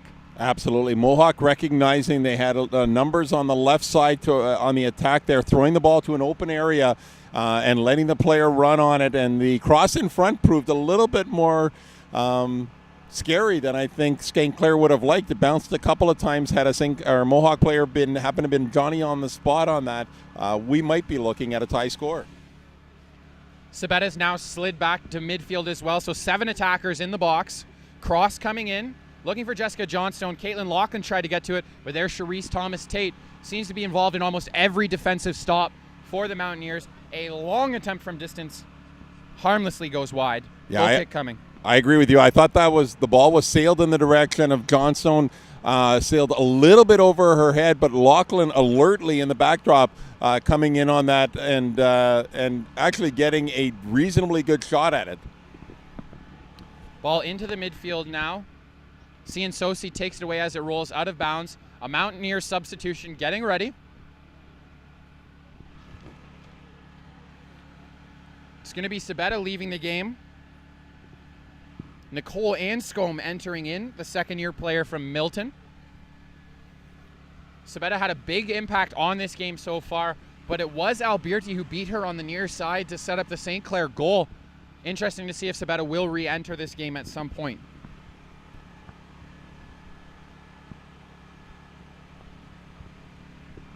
St. Clair has the ball now on the foot of Rose Medeiros in a battle with Stankovic. Cleared out by a member of the Saints defense. Curran trying to run onto the ball now. Alberti has tracked back defensively. It's played to Caitlin Lachlan, being marked by Rana. Rana with a nice play to pop the ball off of Lachlan's foot and get it to the Saints. Attempted nutmeg shut down by the substitute Anscombe. She sends it to the left side for Lachlan. Lachlan putting a cross into the box. Albert comes out to challenge, can't corral it. Loose in the box. Unable to be put on net by Datskew. And it's scooped up by Albert. A little bit of a worry there, but she did get her hands on it. No, absolutely. The ball bounced the first time. She didn't come up with it clean off the initial shot, and that created a few moments of tenseness, if you will, back in the St. Clair zone. Stankovic tracks back to let that roll out for a throw. Going to leave it for Anscombe to take. She sends it down the near sideline. It's intercepted by Cassie Rose Medeiros. Anscombe in a battle with Alberti. Alberti able to get body position and the ball, sending a cross in right into the breadbasket of the keeper, Mariani. Alberti doing a really nice job on her 1v1 attacking plays as she's creating all sorts of headaches for the Mohawk defenders. Showing all kinds of individual skill. Gonna have to think about sending 2 defenders her way shortly. Cherise Thomas-Tate able to draw a foul off of Jessica Johnstone there, deep in her own territory. It's going to be Jubenville who takes the free kick.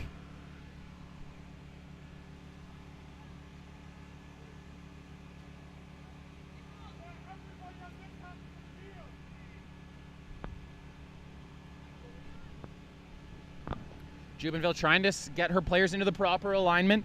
Lofts one into the middle of the field. Jacqueline French tracking back to get it, but she is called for a foul. Appeared to grab onto Sylvia LeMay's jersey. Free kick coming right from midfield.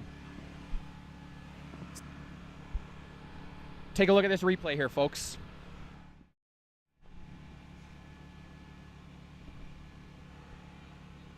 O'Brien on the free kick. Floats all the way past the end line. And the ruling will be a goal kick coming from Andy Albert. Just looking over at the flag opposite us at Science North, really a little bit of a breeze, but not much in the way of an impactful wind. It certainly doesn't seem to be either team for either half, playing with a noted advantage in terms of the wind. And, of course, the weather, as you mentioned, Noah, much nicer than was the case yesterday, and especially early in the day on Friday. Sarah Ongarato checking back into the game, replacing Danielle Datskew as Albert sends the goal kick into the midfield area. Ongarato onto the ball almost immediately after she steps into this game. Here's Curran with it now, regrouping back to the middle. Her pass is cut down by Ravneet Rana, having a strong game from the center back position for these Saints. An attempt from distance on goal, just wide there from Caitlin Lachlan. A great effort on her part. Probably the best chance we've seen from Mohawk so far. Absolutely, and some nice awareness on the part of Lachlan to realize she jumped on that one in a hurry, really did not need much of a bounce and was able to strike it pretty clean. Unfortunately, just drifted a little bit to the left. Charisse Thomas-Tate on the free kick as we are just over 64 minutes through our consolation final here at James Jerome Sports Complex between Mohawk and St. Clair. Mohawk holding an 11-6 shot advantage, but trailing 1-0 on the scoreboard to the St. Clair Saints. We've got a throw-in coming from the far side. Brittany O'Brien with it for St. Clair. St. Clair, of course, will have to be careful not, you touched on it earlier, not to sit back on a 1-0 lead. And I'm sure they would like the breathing room that would come with another goal. Ciansosi takes the ball away from Cassie Nicholas, and then Nicholas deposits her onto her backside. A little bit aggressive there from Nicholas, but no foul called, but the whistle is blown. Ciansosi appears to be in a little bit of discomfort. Yeah, it looks like her face. A little bit of a delayed reaction, because you're right. It was an aggressive challenge on the part of Nicholas. No call on it. Defender bounced back up, but there might be a little bit of a net result, if you will, from the contact. We have been mentioning the weather getting warmer, but even at 6 degrees, you have to imagine this ground is quite hard. She did take quite a tumble, but back on her feet and back in this game. Here's Nicholas with it now. Tries the left-footed attempt, just missing the far side post. Good effort there from Mariani, but it does end up floating wide. Yeah, always difficult from this angle to know exactly how much the ball would have missed by, so we'll have to defer to goalkeeper Mariani, who thought that it was necessary to dive for the shot, so could not have missed by that much. Here she comes for the goal kick now. Looking for Lachlan in the middle. She's able to maintain possession for a moment before Rana sends it out for a throw. Physicality starting to pick up just a touch here in the second half. Anscombe with the throw. Header won there by St. Clair. Rana with it. Taken away by Lachlan, but given right back to St. Clair. Lead pass for Jacqueline French. A nice play by Sylvia LeMay to cut that one down. Now Stankovic with it right back to LeMay. Working through the midfield are the Mountaineers. Rose Medeiros there to shut down the attack, however, and take possession back for St. Clair. Thomas-Tate looking to put one over the top of every member of this Mountaineers defense, but it's headed away by Alyssa O'Brien. Stankovic's touch pass taken away by Jacqueline French. She sends a lead towards Alberti. No such luck as Alyssa O'Brien gets there first, but does deflect it out of bounds for a throw-in for the Mountaineers. As much as O'Brien is going to control that ball on a header when she's not, you need the challenge if you're St. Clair. I'm sure that's one of the things coaching staff will be looking for, at least make it tough for her in traffic. Lachlan and Rana in a physical battle. Rana the one called for the foul. Going to be a free kick just on the defensive side of the field for Mohawk. Yeah, Rana really making her presence felt since the fact that they've had to drop back a little bit on Thomas-Tate, and so it looked like it's increased her responsibilities. O'Brien to take the free kick now. Surveying her options as she steps through that one, looking for Lachlan, but there's Rana once again, knocking that one down. Looks to be a little bit winded after that. We'll keep an eye on her. Ball with Jacqueline French. She noggins it over there to Cassie Nicholas. Lead pass down the far sideline. Was looking for Brittany O'Brien. She cuts back to the middle. It's well defended there by the Mountaineers. And a foul called against St. Clair. Free kick coming. You talk about the bumps and bruises that come part and parcel of playing that center back position. And boy, at the end of this one, Thomas-Tate and Rana will be anxious for a nice long rest. Yeah, but the bruises will feel a lot better if it ends in a victory, which they lead 1-0 on the scoreboard right now. Free kick coming from Sylvia LeMay. She's looking for Ongarato, whose header's taken away briefly by Cassandra Rose Medeiros. They're battling for the ball now. Quite the battle going on in the midfield there, but it ends up on the foot of Melanie Jubenville, who deposits it past the touchline for a throw. We're about midway through the second half, so still lots of time in terms of Mohawk being able to challenge on this one. And here they go, playing the ball forward onto the attacking side of the field. Rana getting there first for the Saints to place it off a member of the Mountaineers for a throw.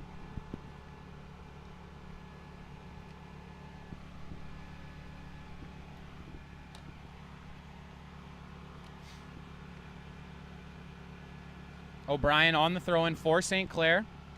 Does end up out of bounds off of the Mountaineers once again, a little bit further downfield this time. It's going to be another throw-in coming. Here's Nicholas with it. Cian Sosi battling with her. Those two have been going at it in this second half. Ball is handballed down there by Brittany O'Brien of the Saints for a free kick for the Mountaineers.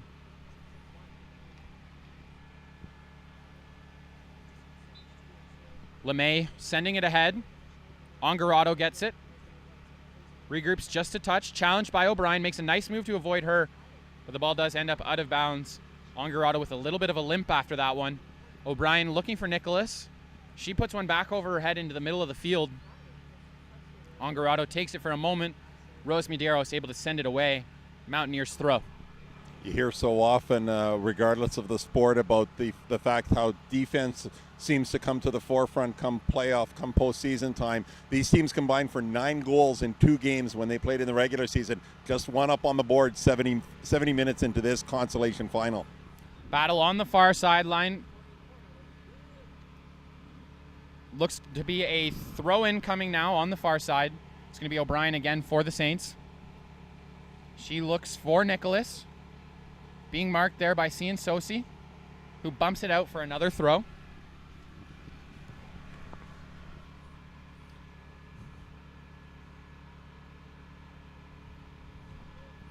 O'Brien into Nicholas once again. Trying to back down her marker. Double team there from Stankovic. Ruling is a goal kick. Yeah, you would have to think that Cian Sosi is doesn't have to go far to harken back to the physical challenge that French was able to, or Nicholas rather, was able to assert a few minutes ago, and so that becomes a little bit more of a, I don't know if I say revenge factor, but certainly payback. Took a number down for sure. Melanie Jubenville appeared to take a ball to the face on that play. She's slow to get up. As we're just over 71 minutes through this one, a call for the trainer to come onto the field. And just an unfortunate bounce there. It came up quickly off the foot of one of the players. Jubenville directly in the face. Tough on those situations when you're unprepared for the ball to come flying at you at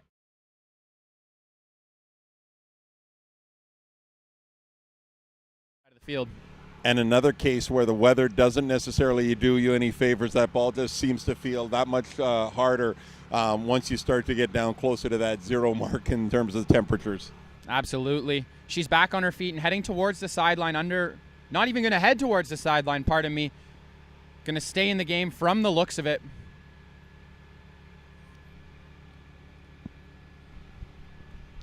Jubenville from Windsor, Ontario, a second-year player for the St. Clair Saints. Teammates showing their support for her. She doesn't want to come out of this one. Consolation finals are a big deal for this team. Worked hard to get here. Jubenville absolutely wanting to see it through to the end. Good sportsmanship there from the Mountaineers, sending the ball downfield for St. Clair. Albert scoops it up, goes the short route to Rana. Takes her time to survey the field, but it's cut off there by Stankovic. And then played to the near side, but out of the reach of Alberti for a throw-in coming from Nicole Anscombe. She looks for Johnstone, over the head of Johnstone and her defender. Battle on the near sideline now. Lachlan with it. Nice move back to the middle, trying to create some space for herself. Sends it to the far side. was looking there for Incratoli but couldn't connect. O'Brien gets there, but the ball did end up out of bounds for a corner kick.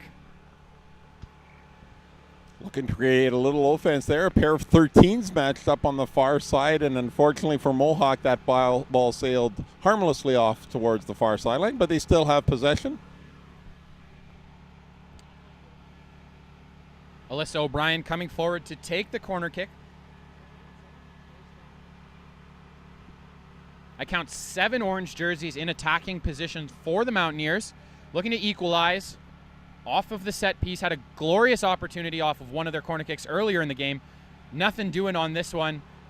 But French unable to clear the ball, so another chance possibly for Mohawk. O'Brien with it on the far side. Medeiros plays it out for a throw. And a little different look to that corner kick for Mohawk, opting to keep Jessica Johnstone all the way out to the far left-hand flank, and that one seemed more directed in the general vicinity of Lachlan. Stankovic's attempt floats past the end line. It's going to be an Albert goal kick.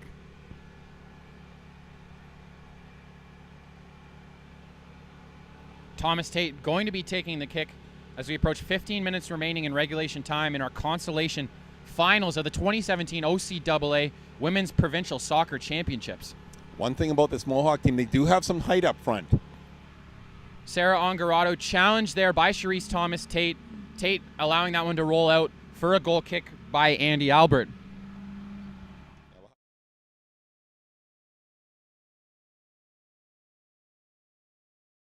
Say off a set piece on the corner.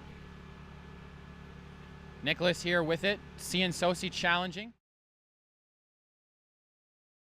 Nicholas to the outside now, trying to get a step. Unsuccessful. But St. Clair still with the ball. Into the midfield now for Jacqueline French. Trying to send it now to the near sideline for Alexis Provost. She sends it to head to Julia Alberti. Makes a move to the inside, but Alyssa O'Brien jumps all over that one to steer it away from danger. Rana knocking Lachlan down. No call on the play. Now pushing up the field is the center back, Rana. Good pressure on her part, earning her team a throw-in. Well, no surprise there that with Alberti on the one-on-one, they decide to be very, very conscious of it. O'Brien jumping in quickly to provide the support, so as soon as she lost possession, they were able to counter quickly. It was Mohawk.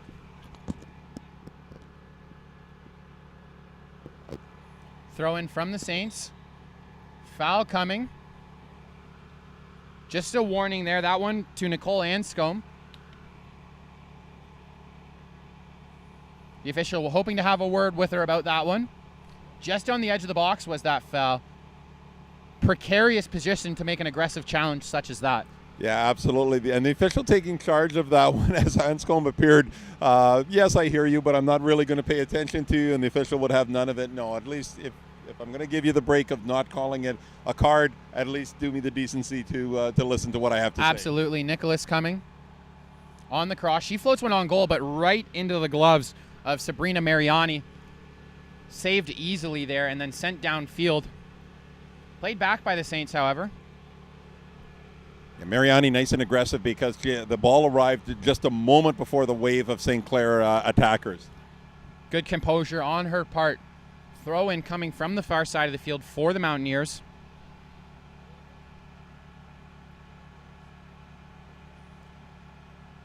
Played ahead there by Curran, but it's sent right back the other way by St. Clair. Nicholas into the middle of the field. It's cut off by Sylvia LeMay. Jacqueline French regains possession. Now it's Rose Medeiros. And then Nicholas. She's bumped by Cian Sosi. Mohawk wins possession for a moment. Curran running with the ball now. Gets past Schooley, but can't get it to Ongarato on the lead pass. Out comes Albert to clear the ball to the near side, but it's going to be Johnstone for the Mountaineers who gets there first. She sends the ball down the sideline. Just a little bit too much spin to the outside as it rolls out for a throw. Yeah, Johnstone doing a pretty good job of controlling that ball coming from distance to originally take it down, and actually it looked like it might hug the sidelines for a while and just not enough English on it to keep it in bounds. Provost on the throw.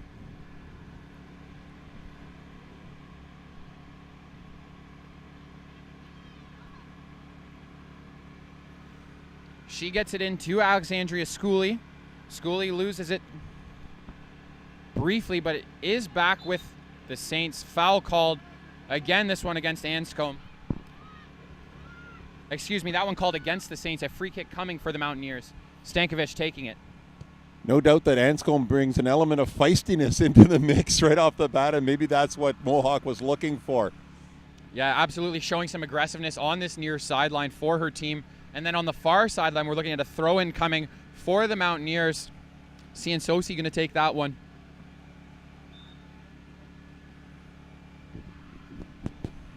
St. Clair ball now.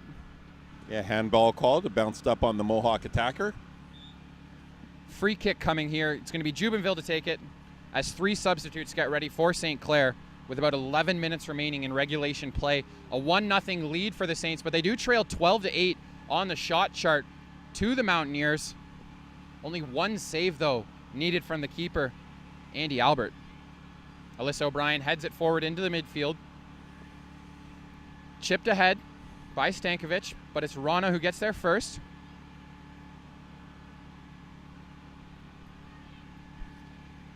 Stankovic back to LeMay.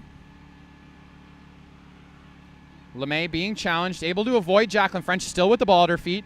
Passes it ahead for Curran. Curran gets a bump, unable to get to the ball before Brittany O'Brien. But it is kept in play. Curran has it now. Cutting back outside, trying to get past Brittany O'Brien. A foul called against O'Brien. Free kick coming from an incredibly sharp angle here for the Mountaineers. We'll see how they approach this one. Yeah, not a lot of room to maneuver over in that far corner, but Mohawk, I think, will take this one. They're going to be almost the equivalent of a corner kick. It'll be a few feet inside from the corner, but almost looks like it's directly on line with the end line, if not sitting right on it. I guess just a little bit inside. Johnstone at the back post. Once again, it's going to be Alyssa O'Brien taking the kick.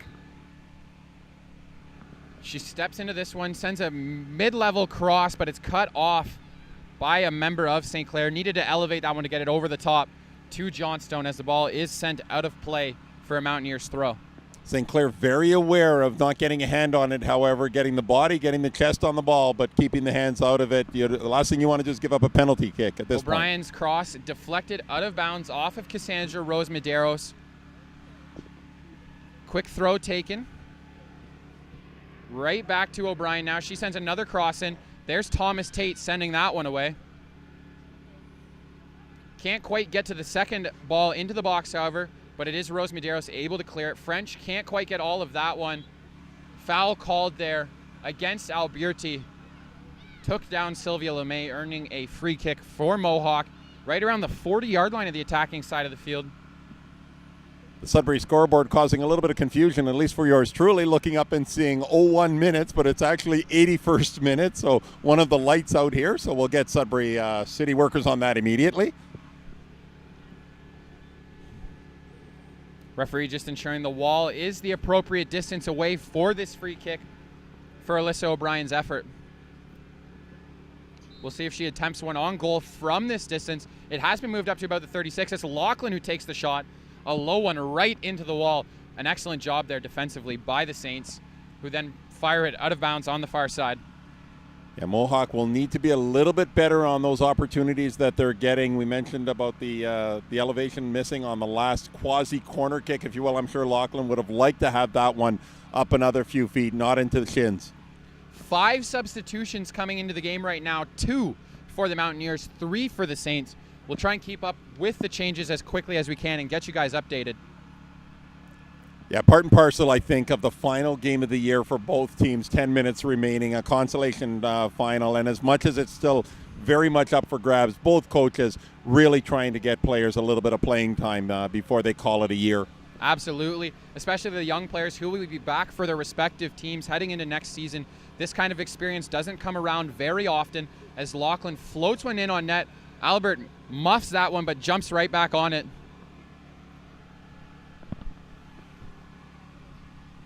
Albert sends it downfield. Mohawk heading the other way now. Attempt from distance from Keegan Curran. This time scooped up easily by Albert. No problems with that one.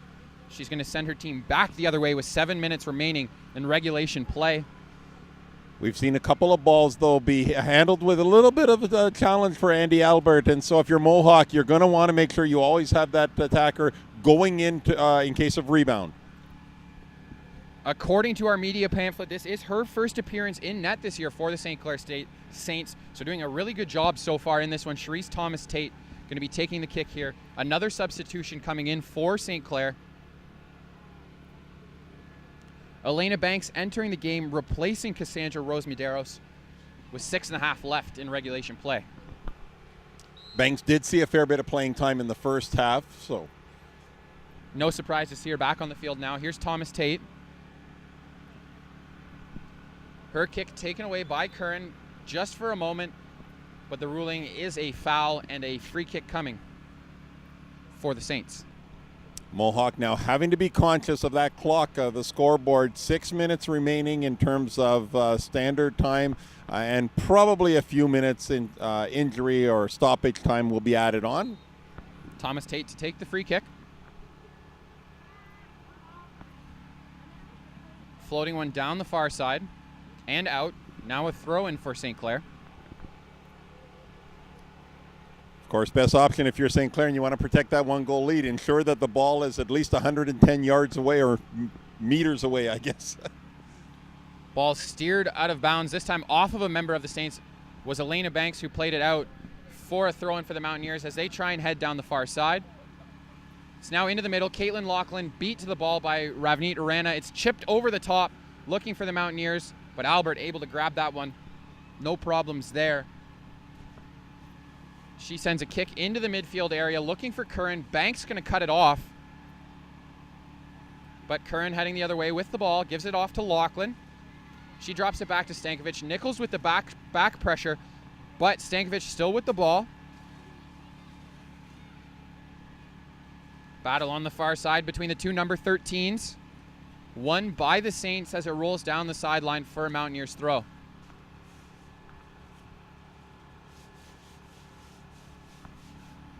Headed forward by Brittany O'Brien and then moved by Cassie Nicholas. Looks like that may be Leah Berenz back in the game for the Saints. Her shot is blocked by Alyssa O'Brien. Danielle Dupuis in on the attacking side as well for St. Clair. Here's Banks with the ball now. Her attempted pass deflected by Curran, collected by Alexandria Schooley, and moved to Jubenville, trying to cut wide there on Johnstone. Looks for Dupuis on the through ball. Is Dupuis going to be able to keep it in play? She is not, and it's going to go out for a goal kick. No surprise now that we're seeing Mohawk start to look at offering more on the way of an attack, but of course leaving yourself a little bit more vulnerable on the back end. Here comes the free kick from Mariani. Won back briefly by the Saints. O'Brien with it now. There's Cherise Thomas-Tate playing it to the far side to Brittany O'Brien. And then looking for Berenz. It's now Nicholas with it. Tries to make a move past Curran to the inside, but a good effort on her part to knock that away. She has the ball at her feet now, playing it ahead. Cut off there by Jubenville. The entirety of this midfield of the Saints tracking back on every play to offer support to their back line. Rana deflects an intended pass for Sylvia LeMay. Now it's to the near side. Dupuis with it. Plays it back to Provost. Into the midfield, headed forward now. Strong challenge there by LeMay on Schooley. She wins it. Laughlin with room to run with the ball. Tries to send one on goal, but puts it through the uprights for a goal kick. Not a bad idea at all, even though it was from fair distance. If you've got a keeper who might be a little bit inexperienced and certainly is not among the taller goalkeepers in the league, to take the strike from there, it didn't miss by that much. Thomas-Tate to take the goal kick.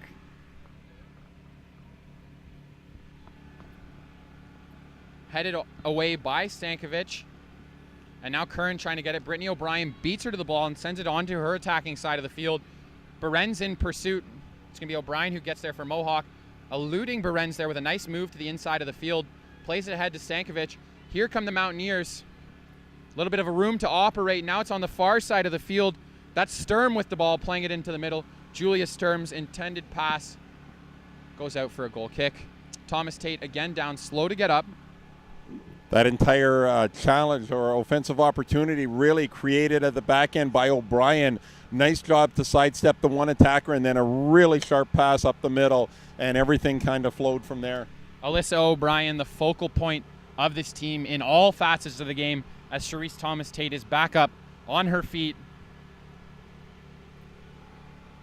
Yeah, there's no way you're pulling her out of the game at this point.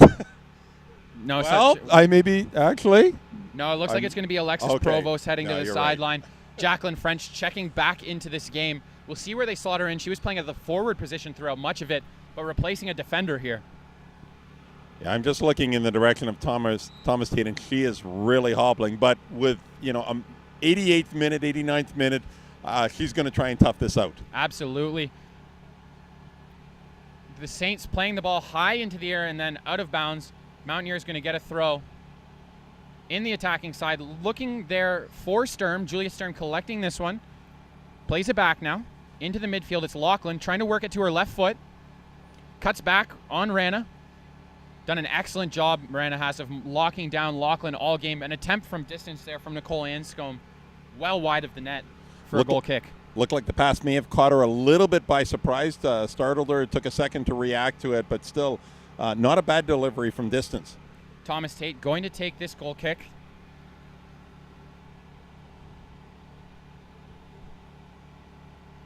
Headed forward now by the Saints. That was Nicholas with it. It's won now by Jessica Johnstone of the Mountaineers. Brittany O'Brien plays it ahead. Nice move there by Berens to create some space past her marker. Room to run now. St. Clair trying to jump into the counterattack. She's cutting back to the middle is Berens. Into the box now around her marker, but a nice diving save by Sabrina Mariani. Holds on tight as well. That is the end of regulation time, folks. Waiting to see how much stoppage time is being added. 3 minutes to work with for these Mountaineers to even this score up and force extra time. Berens with the ball for the Saints. Battling with Curran now. In the middle of the field for Sturm. Her pass knocked away by the Saints. Curran can't win it back for Mohawk. It's played down the field all the way back to O'Brien of the Mountaineers. St. Clair will likely be content just to ensure the ball is as far away from their own net as possible, as we see in a case like this. Less about controlling or mounting an attack. Just trying to eat away at these last 3 minutes of action. Here comes O'Brien now. Her pass cut off by Melanie Jubenville, who works her way into the midfield, challenged by Curran, but able to maintain possession. Gets around O'Brien. A little bit of miscommunication there by Berens and Jubenville. Not going to slow down 17 in yellow, though, as she continues her run down the far side. Cross coming in is deflected momentarily. Nicholas tries to get a foot to it, battling with O'Brien. Shot on goal is caught and held by Sabrina Mariani. Yeah, a couple of back-to-back saves for Mariani on opportunities in tight. Headed forward there by Sylvia LeMay. Johnstone jumping into the play. Lachlan trying to run in on this one now. Gets the first touch to it into the box. Thomas-Tate challenges. Gets taken down. Still going is Caitlin Lachlan. Cross into the box. Misses the intended target, Stankovic. Opportunity from the back side of the box. Sails wide of the top right corner. Goal kick for Andy Albert. That might be the best chance that Mohawk will have in these dying minutes. Ingrid Tolley left unmarked to the far left of the keeper and had the shot at it. Unfortunately, wasn't able to direct it where she wished. French takes that goal kick. Gets it to Dupuis. Has it taken away, however. Now it's Johnstone with it. She gets it to Lachlan. Lachlan puts it into the middle of the field. Stankovic heads it forward. Battle in the midfield area. Mountaineers with possession for a moment. Stankovic trying to elude Nicholas. Ball to the far side, looking for Sturm. It's going to be Jubenville who plays it off of Sturm and out for a goal kick. I suspect you've heard this a few times, hopefully, since making your trip up this way, but certainly on behalf of everybody that's part of the host group, if you will, we sincerely hope that all of the teams have enjoyed their time in Sudbury, and obviously Noah and the broadcast crew as well, that the trip north was well worthwhile for everyone. Exciting action so far as we tick through the final moments of our consolation finals of the 2017 OCAA Women's Provincial Soccer Championships. Going to be Jacqueline French taking the goal kick again for the Saints. Referee asking them to move it along. trying to give the Mountaineers a fair chance to get back into this one. O'Brien can't control that one for the Saints. Thomas Tate has it for a moment. Stern playing it to LeMay in the middle, Her shot deflected away. O'Brien in a foot race now. Out of bounds, past Inkertelli. Throw in coming. Pardon me, that is the end of the game. St. Clair Saints with the 1-0 victory and are your consolation champions in the 2017 OCAA Women's Provincial Soccer Championships. Quite an effort from them. The goal scorer, Julia Alberti, gets the game winner. What impressed you most in this one, Randy? Well, precious few really good chances, and give St. Clair credit for capitalizing on one of the few they did have. Alberti sneaking that shot just inside the far post. We see it, you look at the number of shot attempts versus saves. It really spoke volumes to the defensive effort on the part of both teams. The other thing I think that struck me most was the toughness of the players. You look at the number of them that are up. I'm looking over at the far end of the line and the direction of Charisse Thomas Tate being supported by a teammate through the shaking of the hands. And so a real battle out there, and that's equally on both sides, whether it be St. Clair or Mohawk. As we mentioned, the bruises will heal a little bit quicker with that victory now for the St. Clair Saints. Full credit to Andy Albert, who, as far as we can tell, making her first appearance of the year in the net, pitches a clean sheet, forced to make 3 saves. What did you think? Forced to make 2 saves. What did you think of her effort in the goal? Well, I think that St. Clair was also aware of that, right? So they made sure that they provided as much protection as possible, really went with a game plan that would emphasize that sort of an approach. But give her credit. It's never easy when you haven't played a lot, and now all of a sudden you're put in on a stage that there's a little bit more at stake. That she was able to say solid enough. A little bit of anxious moments a couple of times in terms of the ball handling, but overall, no worse for the wear. The 0 is still up there. We're just going to be awaiting word from the event staff here on the respective player of the games for each team. 2 more games on tap for today. We've got the bronze medal game up next at noon, and then our gold medal matchup at 3. What are you looking forward to most?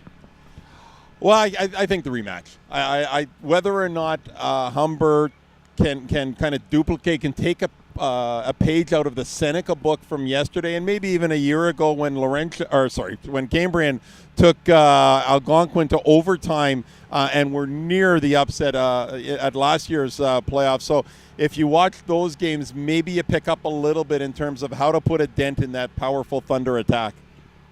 A good game from the Mohawk Mountaineers back line in the losing effort, led by Alyssa O'Brien and Sylvia LeMay in the middle, Alex Sabetta and Sabrina Ciansosi on the outside. Really important pieces of this team. Most of them, actually all 4 of them, eligible to come back next year. How important is that to be able to play on a scale as big as this and build that kind of chemistry? Well, it's exactly what you're looking for if you're the coaching staff of the team, to try and build on that. As you say, you see it once. Sometimes so many teams will say we need to be through not necessarily winning one time to turn around and be able to do, exceed that the following year. Just receiving word on the players of the game for the St. Clair Saints. It's Andy Albert, the goalkeeper, with an excellent performance in her first game in net. And then for the Mohawk Mountaineers, Keegan Curran, regular season goal scorer. Both players with excellent games, Randy. Absolutely. Well, I suspect it's a little bit of a sentimental choice on the part of St. Clair. A very, very, you can tell by the reaction of their teammates when anybody gets presented, when it's super, super amped up. Probably somebody, it's not easy to not necessarily be a starter in any team and to still be there and be behind your teammates and be willing to encourage them every single game, be part of that team. And those players are equally as important to the mix as the 11 that start the game. An outstanding effort from both teams in this one. 1-0 victory for the St. Clair Saints over the Mohawk Mountaineers, despite being outshot 17-10 in this one. We're here at James Jerome Sports Complex. It's Championship Saturday in the shadow of Science North in our 2017 OCAA Women's Provincial Soccer Championships. Up next is our bronze medal game between Seneca and Fanshawe. Seneca, a little bit of a Cinderella story to get to this point, knocking off the hosts in the quarterfinals. and then a great game in the semifinals as well. What are you looking forward to most seeing from Seneca trying to keep this storybook run going? Well, it's always the longer you extend it, and let's be fair to Seneca. I mean, they're a good solid side. They didn't get to the quarterfinals by being a bad team in any way, but I don't know that you would have expected them necessarily to be among the final four. So the question is always, can a team that maybe has surprised a little bit, can they continue to build on that momentum? Because the further you go along, the tougher that gets. And, the first two games may have taken a lot out of them. But, again, you never know. If the coach is able to tap into that excitement, that adrenaline, it'll be interesting to see how they match up with Fanshawe. They have medaled in 3 of the last 4 years, somewhere on the podium. So they're definitely looking to make that 4 of the last 5. Well, in the gold medal game, it's Algonquin looking to make it 4 of the last 5 years as champions of the OCAA. 62 goals for, 2 goals allowed coming into the tournament. Only 1 goal against in this tournament so far. From Algonquin's point of view, how much of a challenge is Humber going to be, and how hard is it to stay focused when you've been that dominant all year long? Well, first part of the answer is Humber is going to be on you every step of the way, and they probably will take it with a little bit more of a defensive approach, and to that extent, that's always going to make it more difficult to create offense, as we saw in this game. I think from the standpoint of motivation, one of the things that Algonquin's been able to do well is turn the lineup a little bit, and that helps because you've got new players with new motivation, new incentive to succeed. All right, folks, coming up in just over an hour, we have our bronze medal game from the 2017 OCAA Women's Provincial Soccer Championships.